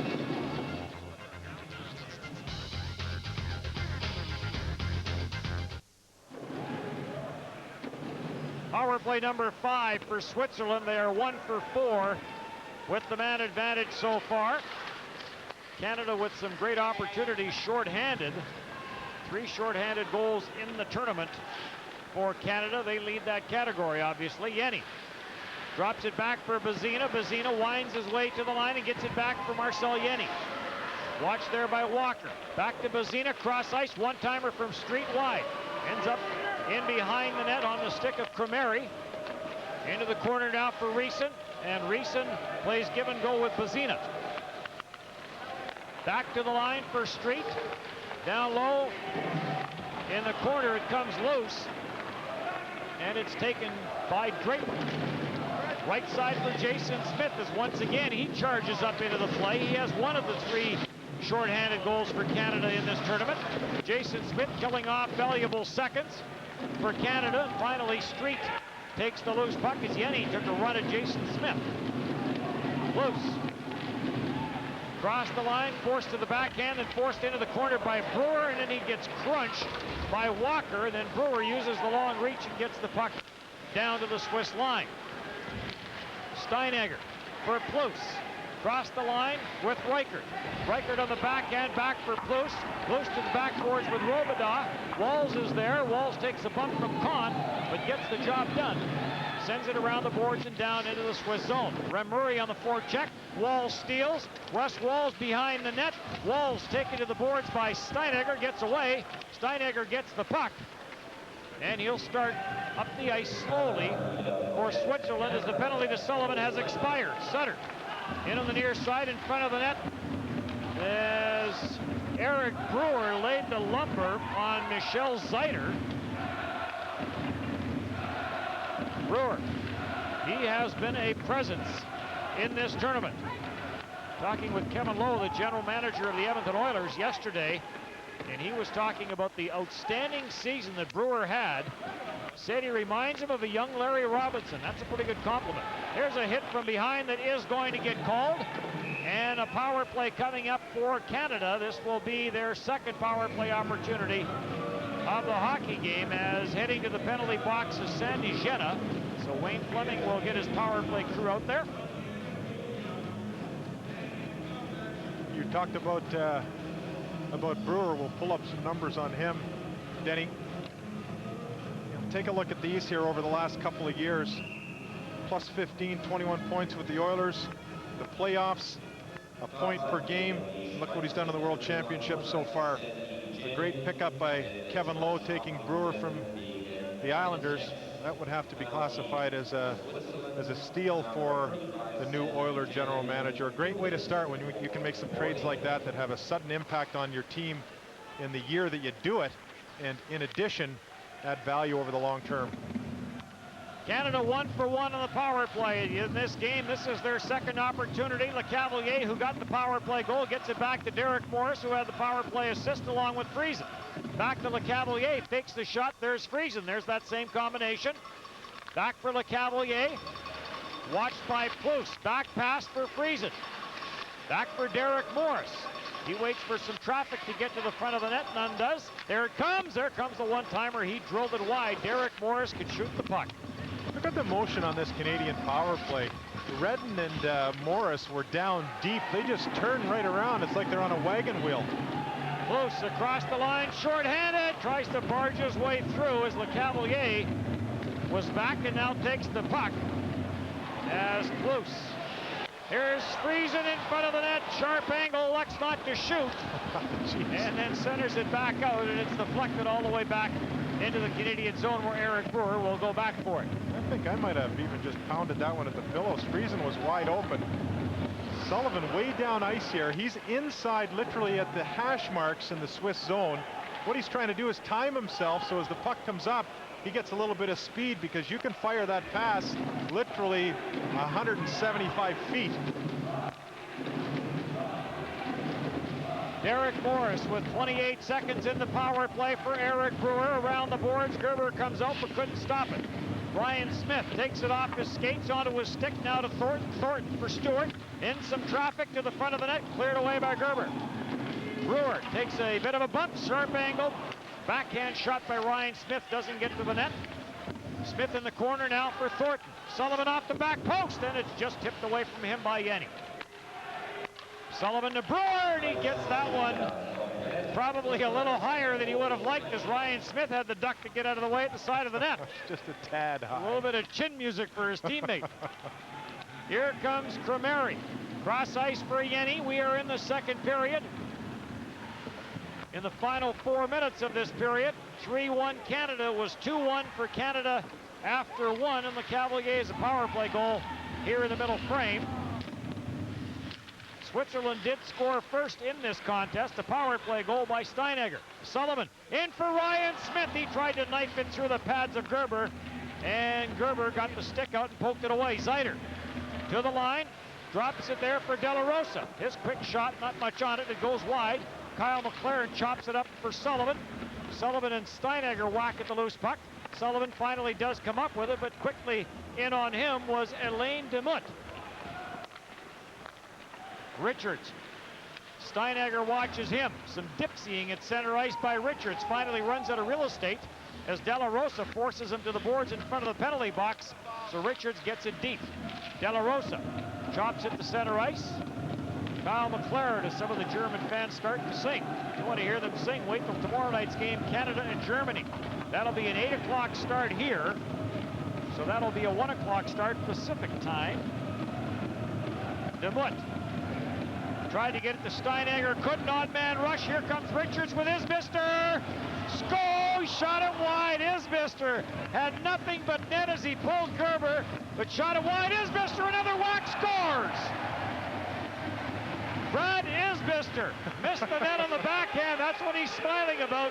He missed his better opportunity, but he parks himself in front and chops this one home. It's 4-1. You were right, Denny. You were just a few seconds early. There it is. You called it perfectly.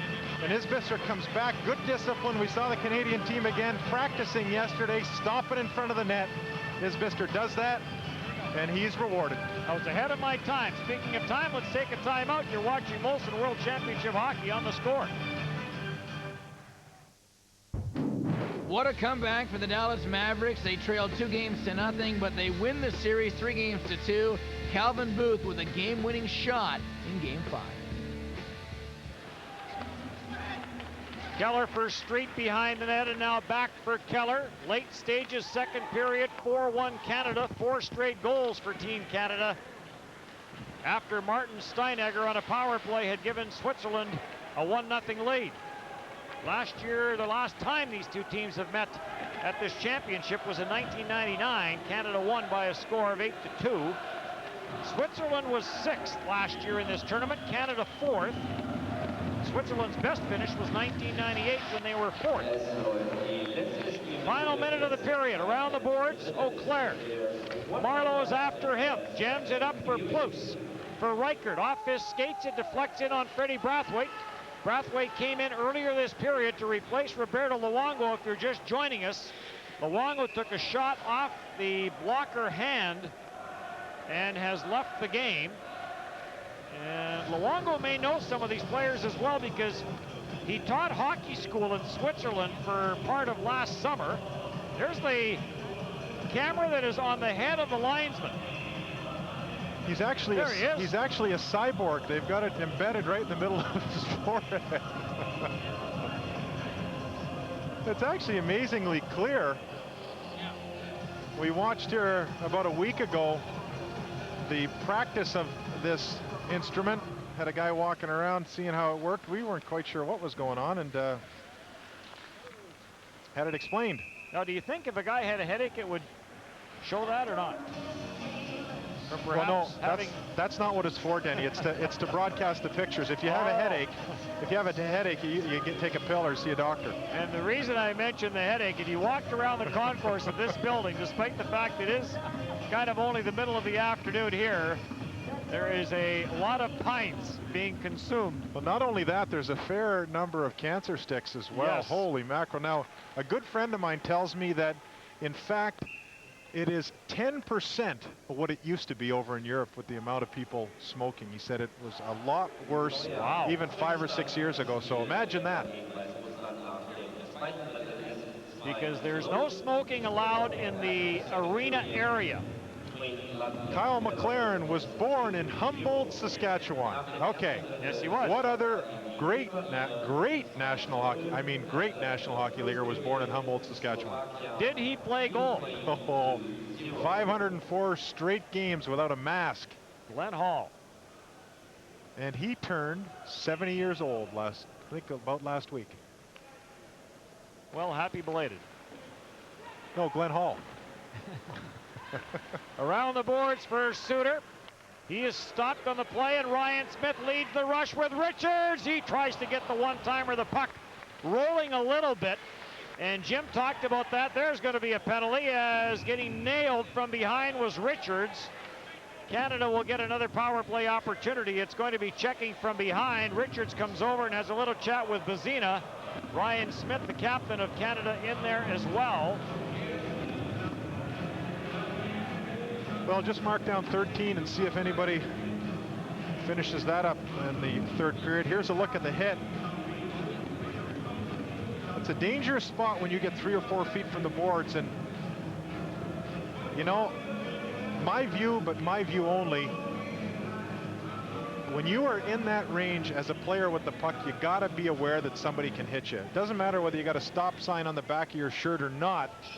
Be aware and protect yourself. If you're not expecting somebody to hit you, even a little bump can cause awkward fall into the board. So it's your responsibility when you got the puck to protect yourself, and in that danger zone, don't ever think that somebody's not going to bump you, because you can get seriously injured falling into the boards very, very easily the wrong way. And checking from behind, carries an automatic 10-minute misconduct with it. So Bazina will get a 12-minute rest, barring a Power play goal by Canada. Dying seconds now. This power play will carry into the third period. Jean-Sébastien Giguère, by the way, is dressing in the Canadian room in place of the injured Roberto Luongo. So 2 periods gone by here in Hanover. It is Canada leading this one by a score of 4-1 as we send it back to Steve Coulias. Thank you very much, Dennis. That's right. Canada has now scored 4 straight goals in this hockey game after giving up the first one on the power play. They lead by 3 after 40 minutes of play. Welcome back to our second intermission report. I'm Steve Coulias with Gord Stellick and Chris King. And Gord, the Swiss started strong in this hockey game, but since that opening goal, you can really see Canada has the size, the strength, and the speed. Yeah, it's like we mentioned earlier, maybe the big win over the Russians, the fact that it's like they're in their second gear now, or maybe third gear. Sluggish first period, saw a lot of odd man rushes. We saw the Team Canada that you expect or has a serious gold medal chance. And also, some of these games, they can't have battles all the time. It was great against Italy. They had kind of a hard-fought victory. But some of these games, they got to come and get a good old-fashioned blowout. And it looks like that's what it's turning to, maybe, after period number 2. Well, Canada obviously is the faster team, and they're using their speed, as you mentioned, with the odd man rushes. But they should try to finish, or they should get more offense off their rushes than they are. All the 4 goals they've got have been around the net, and with the number of odd man rushes they get, talking about a blowout, it'd be nice to get the goals padded up. They may come into account later on in the tournament, whether it be a tiebreaker or what the case may be. One of the goals that you talked about that was in and around the net is our play of the period, and Vincent Lecavalier finishing it off on the power play. Patrick Marleau looking for some room for Friesen behind the net. Friesen looks to the back post. Lecavalier working free, scores! What a setup by Jeff Friesen, and what a play by Lecavalier. Play of the Period is brought to you by the Aruba Tourism Authority. Visit them at www.aruba.com. And that goal by Vincent Lecavalier was his second of this tournament. Canada leading by a score of 4-1 after 40 minutes of play. We're going to take a break and be back more here in our second intermission report. Canada in control over Switzerland. Up next, Germany. We'll talk about that in the post-game show. Back in a flash. Goals in that second period, both for Team Canada. Vincent Lecavalier is second in the tournament on the power play from Friesen and Morris. Morris' second assist of this game. And then Brad Isbister with his second goal of the game, third of the tournament. All 3 of his goals are right around the net. Brad Richards, his first helper of the tournament, and Kyle McLaren, that coming at 17:48. Shots on goal once again favoring Canada, 14-7. They've got 29 shots on goal in the hockey game. Roberto Luongo has played 2 years now in the National Hockey League, and he is getting a chance in this tournament to play for the second time. He started after beating Italy 3-1, making 27 saves in that victory. But trouble for the Florida Panthers netminder in that period. He took a shot, left the game, and has not returned. Obviously, Chris, a bad break for the young netminder. Well, obviously, and we talked about the goaltending situation here early, and the fact that they were rotating Freddie Brathwaite and Luongo was a good move, obviously. Gord kind of putting me in my place last day. But, you know, goalies get hundreds of shots off their blocker every game, you know, over a series of time. And this was really kind of a freak thing. He came down, he made the save, and right away you saw him drop his stick. And as much equipment as they have on, the best that it is, every once in a while you get that stinger. And after we saw the trainer working on his hand, it's a real good possibility that he broke that index finger, the one that hangs onto his stick. And obviously you need that when you're playing and holding your stick. And I want to throw something to you. I mean, now Lanny McDonald, we heard him talk about not bringing in anybody, talking about team unity and the way this team has come together. How about Eddie Belfour? I mean, there's a guy that's done now. Obviously, he's played a lot of international competition. Is he a guy that maybe they might look at trying to persuade to come over and play? Well, I think it's a guy definitely got to bring over. Yeah, I think that, I mean, if the injury's like you say, and then you could put him in the game on Tuesday and then go from there. Otherwise, a little unfair to, it's not unfair to Freddie Brathwaite. You need your best goaltender in the playoffs when it comes down to it. Is Ed Belfour interested? That'll be the key. But if Luongo's hurt, then Ed Belfour, this would be a great Olympic tune-up. Just quickly before we get to your chances, if the injuries keep mounting up for Team Canada, don't you have to start to parachute a few players over regardless of who they might be? Well, you got one spot now with Pekka gone. Yeah, I think this is the out, that you can get some solid players without having to put anyone else's nose out of joint. Should I phone Lanny and tell him I'm available? Or? Here we go. All right. We should take all of us over over to Hanover anyway. We got a room, we could stay in the room. All right, in that second period, Canada with 14 shots on goal, 29 in the hockey game. More chances in that second 40 minutes. Well, it was, and I think this is the scene of Team Canada that, you know, it sounds simple. You just got to work hard, you got to skate, and you got to make the smart plays. They didn't do that in the first 20 minutes. You saw right off the bat in the second 20 minutes, using their speed, a bunch of odd man rushes. I mean, here we got one, Steve Sullivan, Scott Walker, and Brad Richards. Nice tic-tac-toe. Richards gets the pass, puts it in front there, and a great scoring chance. That was very early. Now we get a two-on-one. Steve Sullivan again, this time with Joe Thornton, who's been kind of quiet.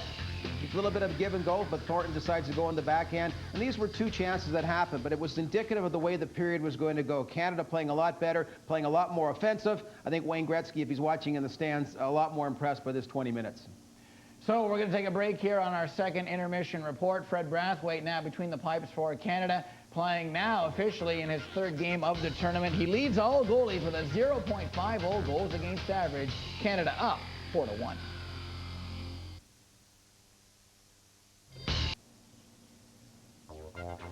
Welcome back to the Molson World Hockey Championship. After 40 minutes of play in Hanover, Canada leading Switzerland by a score of 4-1. And speaking of Hanover, let's go back there now and get their second period comments on this hockey game and join Dennis and Jim. 2 goals for Canada that period, Jim. We saw Canada stretch the play out. We also saw them use their speed a lot more. You bet. We also saw them do exactly what they did in practice yesterday. And they've controlled the puck literally for most of that period.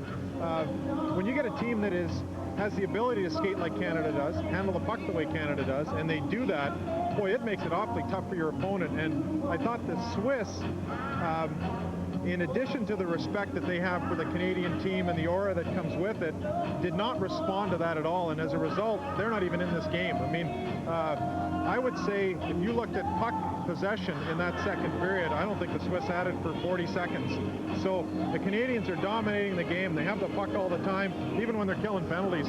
Now, the Swiss are not getting much for opportunities, so it makes it very, very difficult for the Swiss to try to get back in this hockey game. Unless they change that, we're going to see a walk away in the third.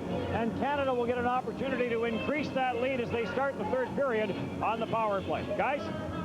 Thanks very much, guys. We'll get back to you for third period action in just a second. You are watching the Molson World Hockey Championship on the score. Canada leading by a score of 4-1, and so far in the tournament have allowed just 3 goals. Freddie Brathwaite now between the pipes. Luongo hurt in that period, left the game, and will not return. Will return in just a bit.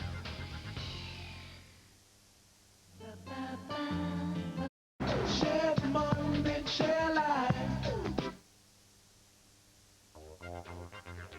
Welcome back to the Molson World Hockey Championship here on the score. The score after 40 minutes of play, Canada leading by a score of 4-1. Welcome back. I'm Steve Cooley with Gord Stellick and Chris King. We'll get you back to Hanover for third period action in just a second. But first, let's talk about Team Canada's defense. When you look at this group of 7, they've played very well in the tournament. Before the break, I mentioned they've only allowed 3 goals. And, of course, Luongo and Brathwaite have something to do with that. But they're really taking advantage of their opportunities, aren't they, Gord? Well, they really are. And we talked a lot about the fact that, you know, there's a lot of Olympic potential there on the defense corps. But probably 2 guys they really weren't looking at, Jason Smith and Eric Brewer, to me, have really jumped out the way they've played. And I'll tell you, Jason Smith is the guy, we talked about the wide open, the 2-on-1, 3-on-1 rushes. He's a guy that's been not afraid to jump into the play. I think he's going to get about 70 points next year with the Edmonton Oilers with that kind of confidence. I agree, and I played with Smitty, and he certainly wasn't the guy that you'd expect to be leading the rush. And like you said, he's jumping into the plays, and he wants to be in on the offense. All right, let's go now to Hanover. Canada leading 4-1.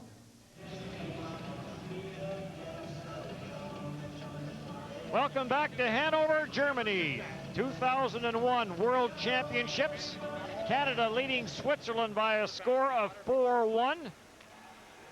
And we have gone through some technical difficulties here. Fortunately for everyone, it happened during the intermission. We had a bit of a power outage here up in press row. And they finally tracked it down for the most part. There are still some areas in the dark, so to speak. Derek Morris at the right side. Power play for Canada. Wade Redden sends it down for Friesen. Sends it out front looking for Marleau. That failed to materialize. Morris at the right point. Back for Marleau. This is the third power play opportunity of the game for Canada. They are 1 for 2. Street with the puck. Takes it in behind his own net. Fires it off the left side boards. and all the way down the ice, and Freddie Brathwaite will come out and stop it. Wade Red, as Jim Pavlinsky tries to instruct some of the other crews as to how to get their power back on. See that on-off switch? It is Derek Morris back into his own zone. We're just here to help. Derek Morris for Brad Richards. Richards to center, fires it in. Stopped in behind the net by Martin Gerber. He has played every minute of this World Championship for Switzerland. It is Stewart on the backhand, sending it in, cleared right back out with some hang time. Brewer up the ice for LeCavalier. LeCavalier is stopped just inside the line, and it's cleared all the way back down the ice. Eric Brewer for Brad Stewart. Stewart is being watched on the play by Thomas Ziegler, a draft pick of the Tampa Bay Lightning. Played with the Detroit Vipers last year. Also saw 5 games with Tampa Bay. No points, he was a -2. Ryan Smith sends it wide. Smith off the backboards, power play is over. Richards for LeCavalier. LeCavalier is watched by the captain, Ashleyman. Gets it loose out front of the net. Smith couldn't pick it up cleanly as it was tipped away. Reichert to the line and in for De La Rosa. Into the slot, Zeider, good back checking by Smith, and he'll send Walker away on a breakaway. Scott Walker in on goal, scores! Scott Walker with the feed from Ryan Smith gets his 3rd goal of the tournament. 5-1 Canada. All you see is Scott Walker coming in on this breakaway. A beautifully placed shot right up over Gerber's left shoulder. A nice view from the net cam, perfectly placed. Now Ryan Smith's the guy that makes this play. Walker's in perfect position, but Smith did a great job back checking, coming back to center, stripped the puck off to send Walker in all alone. Canada's done a tremendous job back checking, forechecking, doing it all, and as a result have a 5-1 lead. And a misconduct being called to Yenny. So he will take a rest in there. Also in the box serving a misconduct is Bazina. As we look at Yenny now, Bazina, his misconduct came with a checking from behind a minor. 5-1 in favor of Canada. Steinegger opened it up on a power play back in the first period at the 10:42 mark, but since then it has been all Team Canada. They scored twice in 54 seconds. Isbister and then Ryan Smith. First period ended 2-1 with the shots 15-7 Canada. Second period, LeCavalier and Isbister, and here in the third, it's Walker set up by Ryan Smith. Well, the Canadian team had a bunch of friends and family come in here over the last day or so. A number of the players' wives,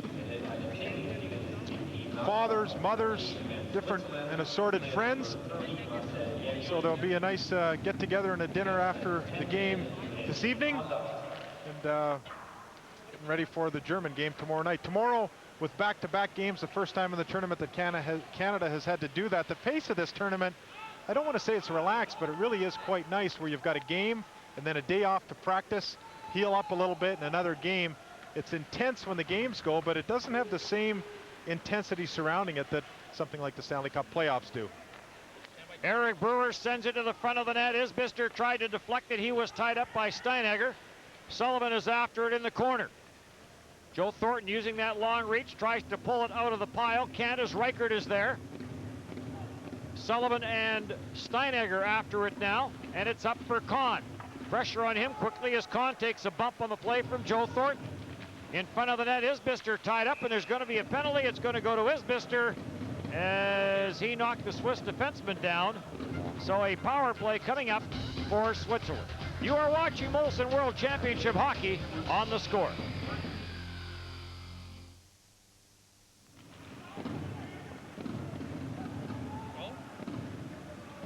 Dennis Bayak and Jim Pavlinsky in Hanover as the 2001 World Championships continue.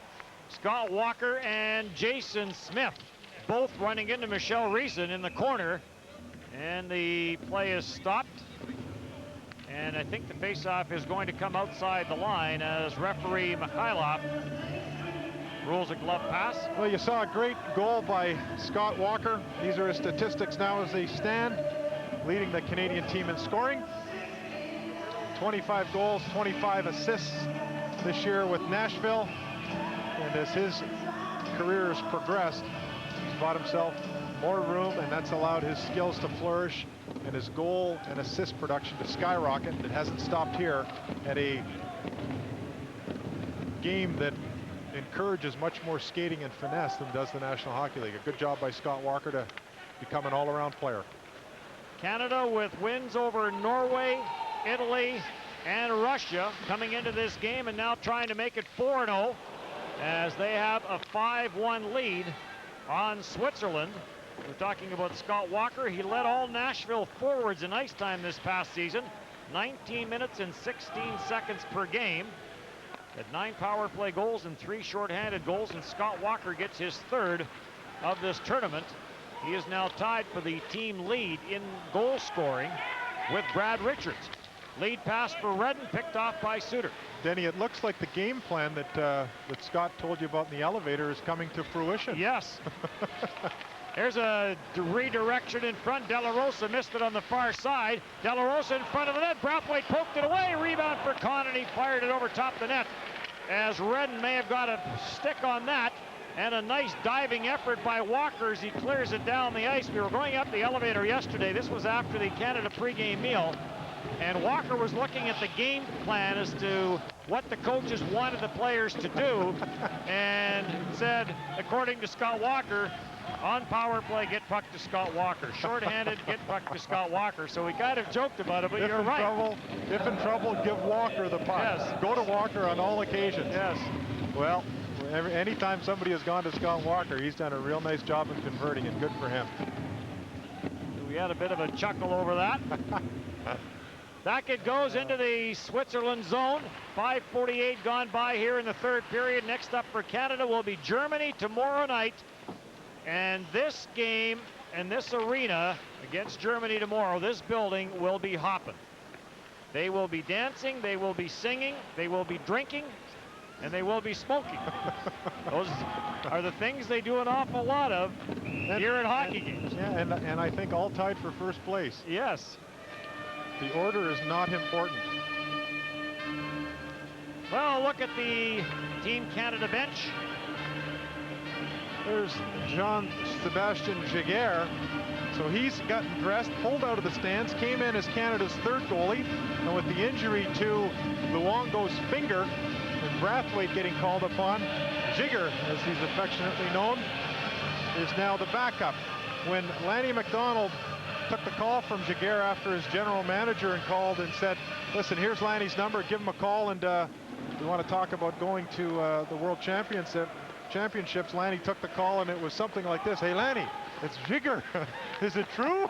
Lanny says, I started to laugh. He said, when he called, I had to just love the guy's enthusiasm, but I did really chuckle because he was so excited about being invited to the World Championship. Well, the Anaheim Mighty Ducks loved his enthusiasm because he was a workhorse for the Ducks down the stretch.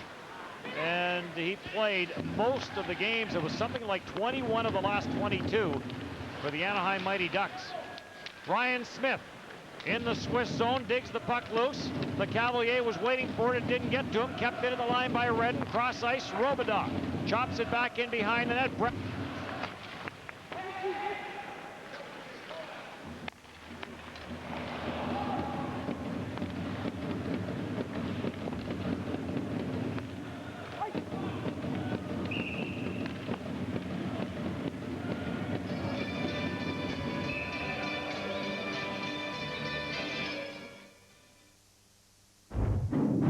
Late in Game 4, Leafs and Devils. Toronto winning 3-1, but they lose Ty Domi. He will be suspended after the elbow to the head of Scott Niedermayer.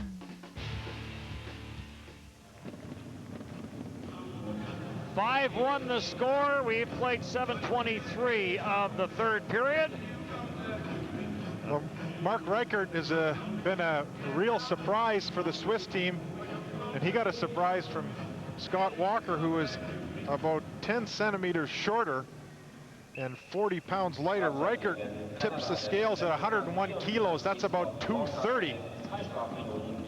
And Walker is substantially under that at 195, but equal or greater than in heart size. And as a result, did a good job of taking the Swiss out of the play as he went to the net. We apologize for the technical difficulties that we are having, but we will send Jim Poplinski over to talk to them about paying their power bill as soon as this game is complete. But there's been a couple of times now that we have lost power, and it certainly has sent a panic through the majority of the broadcasters in the press area here in this building. There's a shot. Brathwaite makes the save, score on the rebound. Kahn chipped it home. Brathwaite made the save, did not see it come through some traffic, and then did not know where the rebound was, and that allowed Flavian Kahn, I do believe, will get the goal as he chipped it over top Brathwaite, and that makes it a 5-2 game. Well, I'll guarantee you that Ralph Kruger had words with his troop, because the Swiss have been much more disrespectful to the Canadians in this third period so far.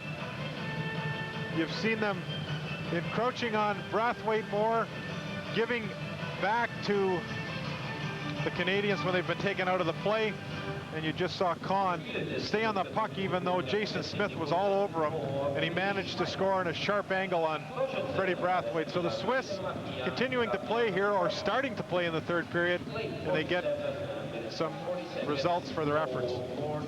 Second goal of the tournament for Kahn, making this a 5-2 game. In his own zone is Sager. Sager rolls it around the boards in his own end. Steinegger is after it. Sullivan comes to the near side boards. Now we've got some pushing and shoving going on between Sullivan and Thomas Ziegler. And the linesman will get in between the two of those players quickly as we get a stoppage in play. Yeah, a quick look as Wes Walls does an exchange on his blade, I would think, pulling it out. Yes, he is. That torch back, heat that sucker up a little bit more. I hope he's got a oven mitt there. His hand's going to be a little bit toasted coming out. Good look at Gerber. He has been the workhorse for this Swiss team. Jason Smith shot from the line. That does not get to the net. Rem Murray was there looking for a loose puck and never did get to him. Across the line for Demuth. He sends it cross ice looking for Jenna. Ends up in the corner board. Jenna tries to center it. Demuth goes after it. Brewer rubs him out on the far side boards. Kameri on the backhand, sends it in front. It goes off a skate, change directions. And you're right, Jim, the Switzerland team really coming to life ever since Walker made it a 5-1 game. They have been the aggressor. Crossed the line, offside called as Jeff Friesen lost control of the puck. And as he brought it in, that put Patrick Marleau offside. Friesen then gives Beauclair a bit of a shove. Friesen will be moving this summer, getting traded at the end of the season from San Jose, or at the trade deadline from San Jose to Anaheim, and he will be permanently making the move this summer. Here's the one that goes off the skate in front of the net. Changes directions, and Freddie Brathwaite had the right pad down had it been on net. Keller dumps it in. Robidaw's after it. Reichert is after him. Robidaw sends it up for LeCavalier. Finally catches up to it. LeCavalier dipsies his way into Ryan Smith. Backhand shot, save, rebound. Smith tried to get it out to LeCavalier. Richards tracks it down. Keller and Smith in behind the net. LeCavalier into the pile as well. Richards is there and comes up with the loose puck. For Ryan Smith, tries to tight turn away from Keller, does to LeCavalier, and it was just off the end of LeCavalier's stick. LeCavalier may have lifted his head just at the last second to see where Gerber was,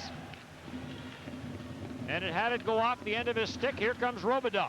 He gets spun around but gets it in deep and goes in after it. Robidaw knocks his man down, centers it. Walls is after it. Walls, Steinegger takes him to the backboards. Draper is there as well. Chris Draper dishes it off for Scott Walker. Back in front for Draper. Big collision as Draper bumps with Reichert. Reichert breaks his stick, bouncing puck to the side of the Team Canada goal, cleared by Morris. Motions of this one have certainly picked up here in the third period. Kyle McLaren knocks it loose. McLaren on a second try tries to get it up the boards. Reichert's pass is picked off by Walker. He'll send Wes Walls away. Walls gets to the line no further, and now Reichert comes back after Walls and is going to get a penalty for it. As referee Vladimir Mikhailov makes the call, charging is going to be the penalty. Power play coming up for Canada, as now Derek Morris skates by the Switzerland bench and has a little chat with Reichert. So look at the penalty in the bottom right-hand corner of your screen. Reichert, the instigator in a number of confrontations here in this third period. And at 101 kilos and almost 190 centimeters tall, this guy is a big guy. He's only 20 years old. And he's been a real pleasant surprise for the Swiss team. Only one of two guys on their roster that gets to 190 centimeters. It is Derek Morris. For Sullivan, back to Morris. Deflected in front. Good save by Gerber. Isbister behind the net for Thornton. He'll swing it around for Sullivan. Back to the line. For Red for Morris. Missed the short side with the one-timer. They'll try it again. Sullivan. He'll come all the way for Morris. Knocks the high pass down. Gets it back to Sullivan. Makes the shot. Thornton looks in front for Isbister and Sullivan. They jam at it. Gerber has it jammed against his left pad. And he'll get the stoppage in play. Steve Sullivan in there looking for a loose puck. Well, Sullivan's had a very, very strong game today. He's really been skating well, and not only that, but strong body checking as we get a look here as he dumps the puck in. The nice pass and then goes for the return. Canada really doing a fine job in jamming the net. And once again in their practice yesterday, that's something that they did practice. Simple shots, and each guy was required to stop right in front of either Luongo, Brathwaite, or Giguère. They did it well, and as a result, in the game this afternoon, they've got a couple of goals by being on top of Gerber, getting rebounds and jamming the net. Canada's fourth power play continues. There's a shot by Marleau. Save, rebound. Marleau after the loose puck. They bang at it, and it ends up in the corner where Keller will go after it. Taken to the corner boards by Friesen. 5-2 in favor of Canada here in the third. LeCavalier digs it out of a pile, had it go off his stick, and it's hammered all the way around the boards by Mike Street. Freddie Brathwaite, who came in to replace Roberto Luongo early in the second period. Luongo injured, so Giguère dressed as the backup. Eric Brewer drops it back for Stewart. Stewart across the line on the backhand, tried to get it into the corner, couldn't. And it is cleared all the way down the ice by Steinegger. Brathwaite will come out and calmly flip it up for Eric Brewer. Brewer looking for LeCavalier. Nice play by Jenna to break that one up. And on the left side is Reichert. Stopped on the play, and Ryan Smith will come back. Power play is over. Ryan Smith dipsies his way around. Suter, Smith in on goal. Gerber the save. And he will hang on to it. And we'll get a face-off in the Swiss zone. You're watching Molson World Championship Hockey on The Score.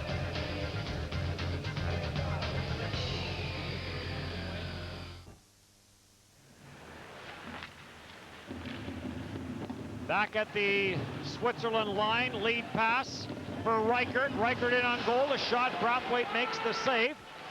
Vezina is out of the penalty box after serving his 10-minute misconduct for checking from behind. To the line, Walker. 3 goals in the tournament for Walker. Brad Isbister, 3 goals in the tournament now with 2 today. And Brad Richards with 3 goals in the tournament. So all 3 of those players leading Canada in that category. Isbister with 2 today. Well, as the tournament wears on, experience is going to be of more value. The Canadians have got a fair amount of that. Brathwaite back in the barrel now. We'll see how serious the injury is to Luongo. Isbister, Ryan Smith, Steve Sullivan, and Chris Draper. Mike Pekka obviously missing here, and unfortunately so, as we get a look at Reichert. At center, Brewer.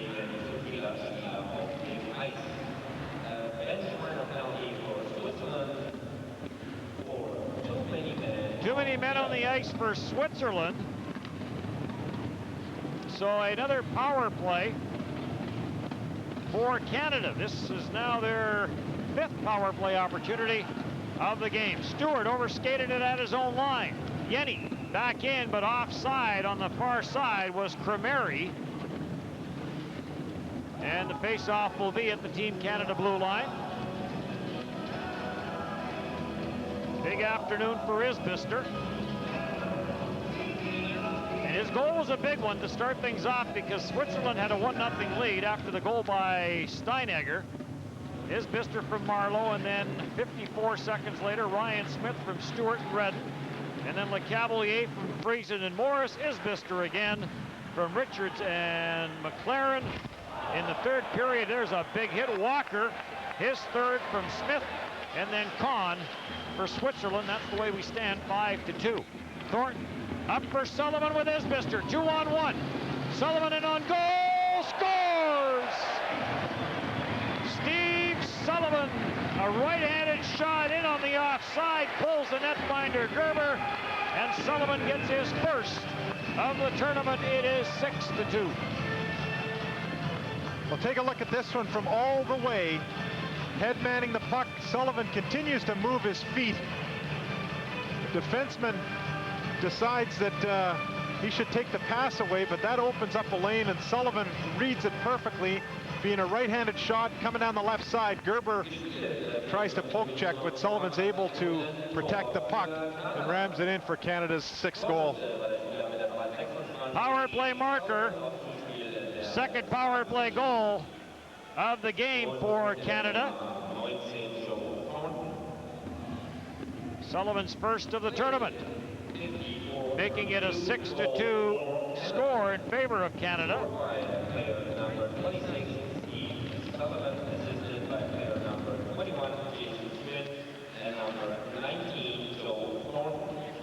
So Thornton and Smith on the assists. They are certainly more liberal on assists this year than they have been in past tournaments. There's a puck in front of Fred Brathwaite that ends up on the stick of Scott Walker. Walker to the line and in. Walker around the defenseman Bazina. They go to the corner boards. Walker knocks it loose to Marlowe, in for Friesen. Friesen was looking for Stewart, finds him finally, and then Stewart has it knocked off his stick by De La Rosa, so he'll have to backtrack to center ice. Stewart on the far side tried to get it ahead for Robidas, who was jumping up into the play, but it was picked off, and Bazina starts back. His pass on the left side misses everyone. Out of the zone comes Kahn, so that allows play to continue, and it's cleared all the way back into the Switzerland zone. 4.5 to go, and Canada well in control, about to go to 4-0 in this tournament. Next up in the qualifying round will be Germany and then the Czech Republic. Ryan Smith in front of the net, gets a backhander through, and Gerber the save. Ryan Smith falling, gets it behind the net for LeCavalier. LeCavalier tries to put it through the skates of Beauclair. Richards is there as well, so is Ryan Smith. Street is there, but he cannot handle Ryan Smith. Smith finally gets knocked down on the play, and Beauclair will send it out to center ice to Plus.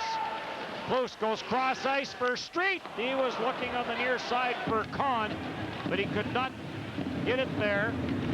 He couldn't delay anymore because there was pressure coming from the Canadian defense, and Kahn could not get there quick enough to pick up that pass. Keller sends it back in. Yenny, watched by Wade Redden. Rem Murray for Jason Smith. Jason Smith to Wes Walls. There comes the wrist shot off the arm of the netminder Gerber. Hustling across. Walls cannot get to it before it comes outside the blue line, though. Walls for Draper. Draper looking for Rem Murray, but it's picked off. Camerari looking in front of the net. As headed to that front was Ziegler, but he was tied up on a good back-checking job by Rem Murray. Here comes Draper across the line. Draper on the backhand, forced wide by Suter. Draper keeps on going, spins, dishes it off the Walls. In front, he had Rem Murray there. Here's a break now for Yenny. trying to break clear, and Derek Morris gets back to get a piece of him, and then Brathwaite smothers the puck. 6-2 the score from Hanover, Germany. This is Molson World Championship Hockey on The Score. Expos home to Arizona. The Expos managed only 3 hits and losing 2-1. Joe Thornton in the corner, battling for it with Ashleyman. Penalty coming up on the play, and it will be going to Canada. And we have seen Wayne Fleming, Jim, juggle his lines quite a bit here in the third period. Yeah, he moves around a bunch. He's been substituting Ryan Smith into a couple of spots as we see Thornton get dragged down. And this is his first call, and as he carries on over to the boards, he lays a pretty tough hit that he's enjoying on the Jumbotron. And Isbister, I think, with a hit at the same time as Thornton, got an additional 2 minutes for high sticking. So the Swiss have got a full 2-minute power play advantage, 5-on-3, with 18:05 having expired in the third period. Well, they're down by 4, so they do have their work cut out for them. Any way you look at it. Here comes Yenny. A 2-man advantage for Switzerland. Here comes Bazina's shot. Derek Brewer had to duck to get out of the way of that, so you know how high that shot was. There's a pass to the side. What a save by Brathwaite as he robs Michel Reason. Jason Smith carries to center ice. Good job by Jason Smith. And he'll get it down into the Switzerland zone. 2-man advantage for Switzerland in the dying minutes of this game. Bazina the shot. Brathwaite may have got a piece of that, or may have just gone off the side of the net. Eric Brewer chops it ahead, tried to get it to rim. Murray couldn't. Cremeri into the corner for Yenny. Yenny, as Cremeri runs some interference on Brewer. Back to the left point it goes to Street. Watched by Jason Smith to Bazina the shot, and Brathwaite gets his stick on that and deflects it up into the mesh in behind the Team Canada goal. There's a pair of Canadians in the boxes. We're going to get a look, I'm guessing, at the other penalty as Thornton continues on here. There's the high stick from Isbister. And a maybe elbow from Thornton. Nonetheless, a look at both penalties. And as you mentioned, Dennis, Wayne Fleming moving his lines around a little bit, putting Ryan Smith up with Le Cavalier and moving Isbister with Thornton. The view is that Thornton, Ryan Smith, and Sullivan get a little bit too deep, and they need somebody that stays a little bit higher. So a couple of little switch-ups there to see if they can get something more going as the tournament wears on, get better line combinations. Close, back to the line for Suter. He'll go across ice for Steinegger. Steinegger for Reason, back to Steinegger. Shot right on. Brathwaite the save. And he hangs on to it. Now a little more pushing and shoving between Plus and Walker. That's my shtick. Walker not wearing a mask. That's because he was born before December 31, 1974. Anybody after December 31, 1974, as you see Walker lay a little bit of lumber on Plus and then give him the face wash. I love that move. Drives guys crazy, especially with the smelly gloves, huh? If you keep your gloves in a plastic bag, you get a terrible odor. Anyways, that's why you see so many guys wearing masks. If you're 25 years old or older, you have no choice but to wear a mask. And guys like Walker and Wes Walls have that choice, and right now they've chosen not to. But most players now coming up through junior have been used to it. If you are junior age in this tournament, you have to wear a full cage. Face-off will be in the Team Canada zone, and I'm sure the Team Canada management contingent that arrived yesterday is like what they've seen. Wayne Gretzky arriving yesterday. Kevin Lowe arriving yesterday. This one comes to an end. Freddie Brathwaite coming in to replace Luongo. Gets the congratulatory pats from his teammates. as Canada now 4-0 in this tournament with a win today. Well, Canada had to go through a couple of periods of adversity in this game. I thought they started very strong. In the first 10, they weren't rewarded, and a power play goal by the Swiss made them come from behind for their first time. They had to switch out goalies, and they withstood that. As you see, Mr. Gretzky, and to his left, a guy that played with him a fair amount, Dave Semenko, and to Semenko's left, Charlie Henry, a guy that's been involved in hockey for many years at the East Ottawa Voyageurs and throughout now with the Hull Olympic. Nonetheless, Canada with a strong effort, withstanding adversity and hammering the Swiss 6-2. That is your final score. Canada ups its record to 4-0 and now prepares for tomorrow night's game against the host team from Germany. Let's send it back to Steve Cooley's. Thank you very much, Dennis and Jim. Nice job, gentlemen. We'll get back to you in Hanover in just a second. Canada 4-0 at this tournament, officially 3-0 with 6 points in the qualifying round, having outscored their opposition in the 4 games 19-4. And any way you slice it, because we're talking about the Swiss, I've been waiting to use a cheesy line like that.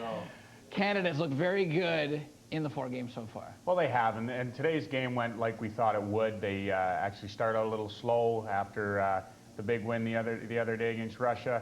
They took the play to the Swiss and started to take over the game and got the goals they needed. You got to give the Swiss credit, though. They played hard right to the end. They carried most of the play in the 3rd period, and Freddie Brathwaite came in for Luongo in the 2nd period and played pretty well in the 3rd period. Tell you something, if Dave Semenko is giving Wayne Gretzky input on the team, Chris King does have a chance for Salt Lake City next year. But I think you look at this game, a real efficient game. You need some of these efficient type victories. As Chris mentioned, the Swiss didn't lay over and play dead. And the other thing, you saw all kinds of line combinations. Jim Pablinski was alluding to it. This is giving Wayne Fleming a chance to really juggle his lines, and by the time it comes to the quarterfinals, have the best mix, the best chemistry going. Today, I think he had about 20 different line combinations, so it was good to be able to use this game for that. Yeah, and one of the lines are some of the different line combinations. We saw Ryan Smith on a couple of different lines, and he was officially named the player of the game for Canada in this hockey game. Canada winning by a score of 6-2, 4-0 in the tournament, 3-0 in the qualifying round. We'll have lots more from our Toronto studios on the postgame show with Chris, Gordon, Steve when we come back. Scott Walker, what a tournament. 5 points, including this, his 3rd goal. Can get it.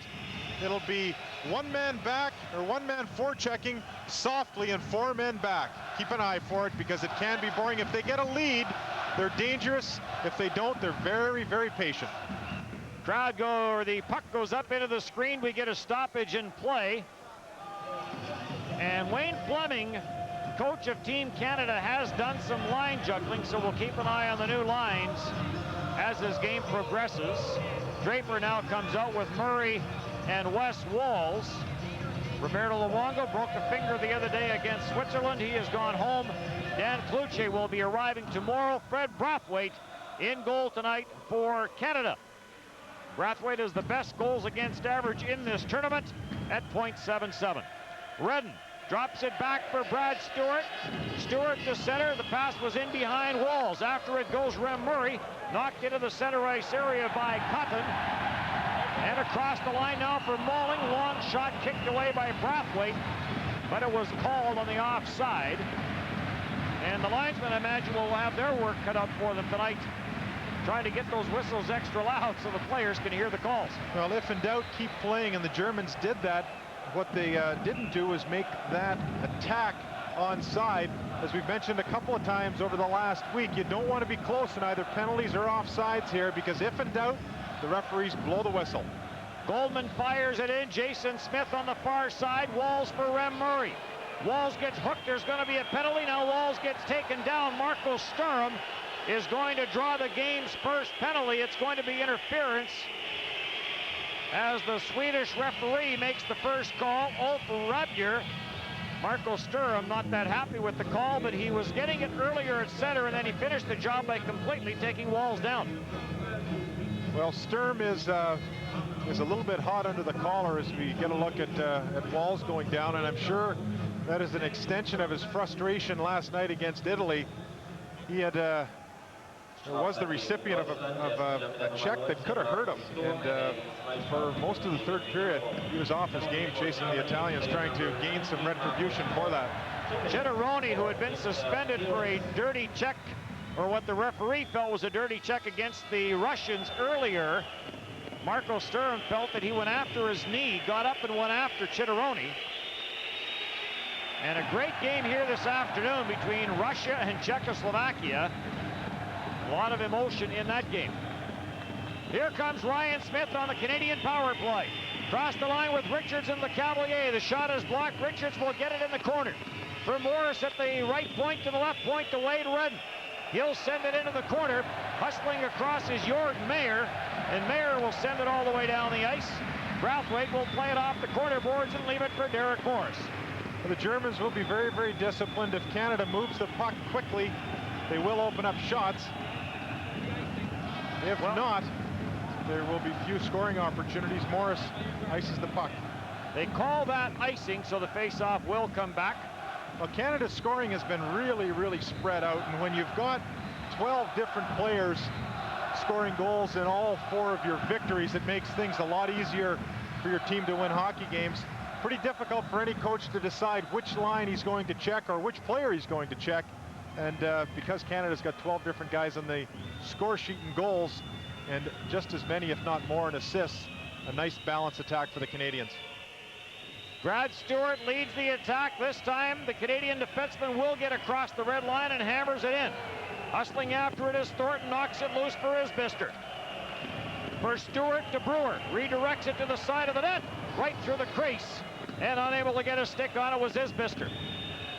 Sullivan lets it go for Isbister. He'll try to chip it back to Sullivan. Sullivan tried to block it. It comes back to Stewart at the line. Shot wide of the short side, and it's cleared into the center ice area. Here now's a break for Sacchio. Sacchio into the slot, and a good defensive job by Brad Stewart to prevent Sacchio from getting a shot away. Kreutzer's tied up in the corner, and Stewart gets the puck. And the crowd appreciative of the penalty-killing job done so far by this German squad. Thornton across the line. In behind the net looking for Sullivan. Goldman gets there first, but pinching it from the line is Kyle McLaren. Penalty has expired. Isbister's after a bouncing puck. Spins, fires it on goal, and that's wide of the short side. Christian Kunist in goal for Germany tonight. Sullivan at the line for Robidas. He does keep it in.